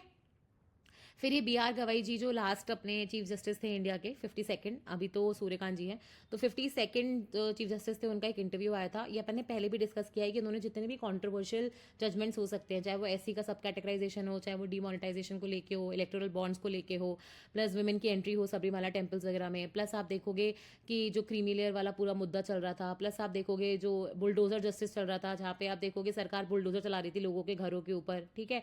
तो सारी चीज़ों को लेके उन्होंने कहीं ना कहीं जजमेंट्स दिए है, तो उसको लेके एक मतलब अच्छा पर्सपेक्टिव है, आप सुनोगे आपको मजा आएगा, तो जरूर पढ़ लेना। इसमें से कुछ ऐसा नहीं है जो आपके एग्जाम में आए, ठीक है, तो पर पढ़ने के पर्सपेक्टिव से काफी अच्छा है, क्योंकि आपके ओपिनियंस डेवलप होते हैं, ठीक है। अब इसके बाद ये है ना, आपको पता है हांगकांग, जैसे अपने यहाँ पे इंडियन एक्सप्रेस, द हिंदू करके पेपर आता है, ठीक है। आप सोचो कि उसके चेयरमैन को जेल हो जाए तो कितनी बड़ी न्यूज हो जाएगी। वैसे ही आपको पता है ये चाइना है, और यहाँ पे क्या है आपका, इधर साइड पे ये है हांगकांग, ठीक है। तो हांगकांग का एक न्यूज़पेपर है जिसका नाम है एप्पल डेली। एप्पल डेली के चेयरमैन है जिमी लाई। उनको फाइनली जो ये हांगकांग में नेशनल सिक्योरिटी लॉ लागू नहीं हुआ था कोविड के टाइम पे 2020 में, ठीक है, उसके तहत उनको ये मानते हुए कि उन्होंने कॉन्स्पिरेसी करी है, वो फॉरेनर लोगों से मिलते हैं, चाइना के खिलाफ कॉन्स्पिरेसी कर रहे हैं, उनके जितने भी आर्टिकल्स हैं न्यूज़पेपर्स वगैरह में वो सारे सिर्फ कम्युनिस्ट पार्टी को गिराने के लिए हैं। तो उस तर्जे पे आप देखोगे जिमी लाई जी को फाइनली कन्विक्ट कर दिया गया है उन्हीं के देश में। और मतलब ये बहुत बड़ा न्यूज़ है उधर के लिए। इसका इंडिया के पर्सपेक्टिव से, आपके मेंस के और प्री के पर्सपेक्टिव से कोई इंपॉर्टेंस नहीं है, बट जस्ट आपको पता होना चाहिए कि जिमी लाई जी कौन है, ठीक है। एप्पल डेली के मालिक हैं, वो हांगकांग में रहते हैं, वो चाइना से हांगकांग शिफ्ट हो गए थे, उन्होंने अपना खुद का न्यूज़पेपर चालू किया था, उसमें वो प्रॉपर रिपोर्टिंग करते थे, पॉलिटिकल कमेंट्री करते थे। वो बीजिंग के जो ग्रोइंग इन्फ्लुएंस था उससे परेशान थे, वो चाहते थे कि हांगकांग ने जो वो 50 साल का समझौता किया था ना चाइना ने ब्रिटेन के साथ, कि हांगकांग को वो अलग ही रखेगा, वो उसको मतलब चाहते थे कि चाइना उसको रिस्पेक्ट करे। वो प्रो डेमोक्रेसी मूवमेंट्स जो हो रहे थे कहीं भी चाइना के अंदर, उसको सपोर्ट करते थे, बहुत सारे फॉरेन डिग्निटरीज से भी मिलते थे, ठीक है। और मतलब एनएसएल के बाद देखो, एनएसएल के पहले क्या था, उनको सिर्फ एक थ्रेट माना जाता था, एनएसएल के बाद उनको डिक्लेयर कर दिया गया कि आप नेशनल सिक्योरिटी के लिए थ्रेट हो। तो उसको लेके ये आर्टिकल आया है, 800 पेज का जजमेंट दिया गया, उनको बताया गया मास्टरमाइंड है कि वो कॉन्स्पिरेसी के बिहाइंड, और अब उनको पनिशमेंट दी जाएगी। तो बहुत ही बुरी चीज़ हुई है, बट मतलब इसका यहाँ से अभी अपनी फ़िलहाल अपने लिए काम का नहीं है, बट दुनिया में अगर आप इंटरनेशनल लिबर्टी की बात करोगे तो उसके लिए बहुत अच्छा स्टेप नहीं है। अब एक साउथ ईस्ट एशिया में आपको पता है, जैसे साइक्लोन दितवा के ऊपर इस बार बहुत क्वेश्चंस पूछे गए आरएएस में भी और आईएएस के इंटरव्यूज़ में भी। वैसे ही एक साइक्लोन सेनार करके था, ये रहा सेन्यार करके था, वो इंडोनेशिया में आया था। तो कई बार आपने सोचा है कि क्यों, पहली बात तो साइक्लोन्स जो होते हैं एक तो वो खतरनाक लेवल वाली कैटेगरी के हो गए, दूसरा आप देखोगे कि हर साइक्लोन से इतनी तबाही क्यों हो रही है, इतने भयंकर फ्लड्स क्यों आ रहे हैं। मतलब उनकी फ्रीक्वेंसी भी बढ़ गई, उनकी इंटेंसिटी भी बढ़ गई और उनसे होने वाला जो डैमेज होता है वो भी बढ़ गया। ठीक है, तो इसका कारण कहीं ना कहीं climate change, global warming, deforestation, urbanization, इन सब चीज़ों को बताया जा रहा है। पहले आप देखोगे कोस्टल इलाकों में इतने सारे जो मतलब कोस्टल इलाकों में कहीं ना कहीं आप देखोगे लोग नहीं रहते थे, अब बिल्कुल है ना कोस्ट लाइन से सट के लोग ने वहाँ पे अपनी इंडस्ट्रीज डाल दी है, हाउसिंग वगैरह डाल ली है, पार्किंग वगैरह बना दी है। ठीक है, लोगों ने अपने मैदान बना दिए खेलने वाले, सोसाइटीज बन गई हैं। तो ऑब्वियसली जब भी कुछ होगा तो सबसे पहला इम्पैक्ट उन्हें ही होगा। ठीक है, फिर आप यहाँ पे एक मिनट, फिर आप देखोगे कि ग्लोबल वार्मिंग, टेम्परेचर राइज हो रहा है, साइक्लोन्स की फ्रीक्वेंसी बढ़ रही है, इंटेंसिटी बढ़ रही है। टेम्परेचर बढ़ता है तो हवा का टेम्परेचर बढ़ेगा, हवा का टेम्परेचर बढ़ेगा तो हवा में जो मॉइस्चर होल्ड करने की कैपेसिटी होती है ना, कितना मॉइस्चर रख सकते हो, वो बढ़ जाती है। तो ऑब्वियसली जहां फ्लड्स पहले सिर्फ 40 सेंटीमीटर रेनफॉल देते थे, अब आप देखोगे वहां 80 सेंटीमीटर रेनफॉल हो रही है। तो ये एक दिक्कत है। प्लस आप देखोगे पेड़ काट दिए, पेड़ आपको पता है कि सारा जो मतलब इम्पैक्ट होता था फ्लड्स वगैरह का वो ले लेते थे, अब पेड़ है नहीं तो ऑब्वियसली सीधा आप पानी आपके घरों में घुस रहा है। तो इसको लेके आप देखोगे ये आर्टिकल था कि कैसे साइक्लोन्स जो होते हैं वो और ज़्यादा खतरनाक हो रहे हैं। अब ये स्पेशल इंटेंसिव रिवीजन को लेके एक आर्टिकल है कि कैसे आपको पता है कि 50 करोड़ वोटर्स के नाम इसमें वेरीफाई होने थे। तो ऐसा बोला जा रहा है कि 10-11 करोड़ वोटर्स के नाम इसमें एलिमिनेट हो जाएंगे। कुछ डुप्लीकेट एंट्रीज हैं, कुछ डेथ हो चुकी है, कुछ माइग्रेट हो चुके हैं, कुछ के नाम आप देखोगे इधर भी है उधर भी हैं। ठीक है, कई लोगों ने दो कारण होते हैं कि एक तो आपने फॉर्म भरा ही नहीं, और दूसरा जब आपका फॉर्म भरा तो आपका जो नाम था वो पुरानी वाली जो लिस्ट थी उससे मैच नहीं हुआ। तो दो ही तो कारण है, या तो आपने फॉर्म भरा ही नहीं, दिया ही नहीं, मतलब फॉर्म 6 जो भरना है, या फिर आपका जो फॉर्म भर के दिया आपका जो नेम था वो पुरानी वाली लिस्ट से मैच नहीं हो पाया। तो दोनों ही कारणों में अभी आपको पता है कि एक ड्राफ्ट रोल जो है कुछ स्टेट्स में रिलीज हो चुका है। आपके पास कुछ टाइम है, आप वहां तक अपना मतलब सारे डॉक्यूमेंट्स लेके वहां जा सकते हो, प्रूफ कर सकते हो, नहीं तो उसके बाद आपका नाम डिलीट कर दिया जाएगा इलेक्टोरल लिस्ट से। ठीक है, और इसी को लेके मैंने आपको बार बार बोला योगेंद्र यादव जी जो है वो थोड़े से ऐसे ही मतलब है ना क्रिटिसाइज तो नहीं, पर वो एक थोड़ा सा एनालिसिस करके बताते हैं कि एक्चुअली में स्कीम्स में क्या चल रहा है। तो वो ये बता रहे हैं कि एसआईआर जो है वो स्पेशल इंटेंसिव रिवीजन नहीं, वो बेसिकली एक रिमूवल की एक्सरसाइज है जिसके अंदर आप देखोगे बिगेस्ट एक्सक्लूजन होगा वोटर्स का। तो उन्होंने उस डेटा पॉइंट्स के साथ बताया है कि कहाँ कहाँ पे कितने वोटर्स एलिमिनेट होंगे, ठीक है, और क्यों एलिमिनेट होंगे, वो सारी चीज़ें उन्होंने यहाँ पे समझाई हैं डेटा के साथ। ओके, अब इंडिगो फ्लाइट्स को लेके जो पूरा इशू हुआ था, ठीक है, अगर किसी को नहीं पता तो आप यहाँ से पढ़ सकते हो कि क्यों ये इशू हुआ है। नहीं तो अगर आपको 5 मिनट्स में समझना है इसको पूरे इशू को, तो आप हमारा करंट अफेयर्स का जो इंटरव्यू सीरीज करके एक प्लेलिस्ट है, ठीक है, आप हमारे चैनल पे जब जाओगे आपको प्लेलिस्ट दिखेगी, इंटरव्यू सीरीज वाली प्लेलिस्ट पे क्लिक करना और उसके अंदर आपको इंडिगो फ्लाइट्स करके एक वीडियो दिखेगा, वो देख लेना। 4-5 मिनट में पूरा इंडिगो का इशू समझ में आ जाएगा। यहाँ पे बस वही चीज़ है, इसको दोबारा लिखा गया है क्योंकि इंडिगो का इशू फेड हो गया था, तो अब ये पूरा एक आर्टिकल आया है इंडिगो के इशू पे। ठीक है, इसको अपन वापस यहाँ पे डिस्कस नहीं करेंगे, लेकिन अगर आपको चाहिए कि मैम हमें इंडिगो का इशू पूरी तरीके से समझा दो तो आप कमेंट सेक्शन में लिख देना, मैं इसको नेक्स्ट वीडियो में ले लूंगी। ठीक है, फिर एक ये आर्टिकल है राजा मोहन जी ने लिखा है, वैसे तो वो इंटरनेशनल रिलेशंस पे लिखते हैं, इन्होंने पहली बार बेसिकली कम्युनिज्म के ऊपर लिखा है क्योंकि सीपीआई और आरएसएस दोनों का आप देखोगे 100 साल हो चुके हैं, है ना। आरएसएस बहुत ज़्यादा पावर में आ गया और सीपीआई जो है वो खत्म होता जा रहा है। तो उन्होंने कहीं ना कहीं जो अपन पूरा मॉडर्न हिस्ट्री में पढ़ते हैं ना कि सीपीआई कब शुरू हुआ, 1925 में आया, तशकींत में पार्टी बनी थी, एम एन रॉय थे, फिर इंडिया में ऐसे डांगे साहब आए थे, उसके बाद आप देखोगे पेशावर कॉन्स्पिरेसी, नागपुर कॉन्स्पिरेसी, है ना, मेरठ कॉन्स्पिरेसी, कानपुर कॉन्स्पिरेसी, इन सब के बारे में बात करी। फिर भगत सिंह जी के बारे में कि मतलब उनका क्या रोल था, लेफ्टिस्ट आइडियोलॉजीज, आपके ट्रेड यूनियंस का, ठीक है, प्लस आप देखोगे कि जो पीजेंट्स थे जो लैंडलॉर्ड्स के अगेंस्ट फाइट कर रहे थे, तो फिर सीपीआई का रोल आ जाएगा कि कैसे उन्होंने डाइवर्सिटी का एंगल लाया था, ठीक है, कैसे उन्होंने peasants, workers, writers, journalist, students, इन सबको इंस्पायर किया था। स्टूडेंट्स के अंदर ये काफ़ी पॉपुलर थी, ठीक है, वर्ल्ड वॉर के टाइम पे, पार्टीशन के टाइम पे आप देखोगे इनका क्या रोल था। तो वो पूरा एक तरीके से मॉडर्न हिस्ट्री का रिविजन है, वो अभी फिलहाल कोई आपसे नहीं पूछेगा, बट एक अच्छा आर्टिकल है। मतलब मुझे ऐसा लगता है कि अगर आपने मॉडर्न हिस्ट्री का वो चैप्टर मिस कर दिया, और ये यूपीएससी का मेंस का क्वेश्चन था, कि मतलब जो राइस ऑफ कम्युनिज्म या लेफ्टिस्ट आइडियोलॉजी था, मुझे एग्जैक्टली क्वेश्चन तो याद नहीं है, कि उसको ट्रेस करिए इंडिया के मॉडर्न हिस्ट्री में। तो वहाँ पे आपको ये ऐसे ही लिखना पड़ेगा कि पार्टी कब बनी, क्या क्या हुआ, उन्होंने कौन से मूवमेंट्स में सपोर्ट किया, ठीक है। प्लस आप देखोगे उसकी आइडियोलॉजी क्या थी, अब कहाँ पे है, अभी क्यों नीचे जा रही है, वो सारी चीज़ें। तो ये पूरा एक उस तरीके से ही है। मेंस प्रीवियस ईयर क्वेश्चन के लिए बढ़िया एक आर्टिकल है। तो आई नो आज का थोड़ा सा न्यूज़पेपर एनालिसिस बड़ा हो गया, बट थोड़ा सा ब्रेक ले लेना बीच में कुछ खा लेना पी लेना, फिर से बैठ जाना, और हम नेक्स्ट जो 3 पेपर्स होंगे ना वो थोड़े इजी होंगे, क्योंकि हमने सारे बिल्स यहाँ पे डिस्कस कर लिए हैं। तो उम्मीद है आपको पसंद आया होगा, फीडबैक ज़रूर दीजिएगा। फिर से मिलेंगे, धन्यवाद।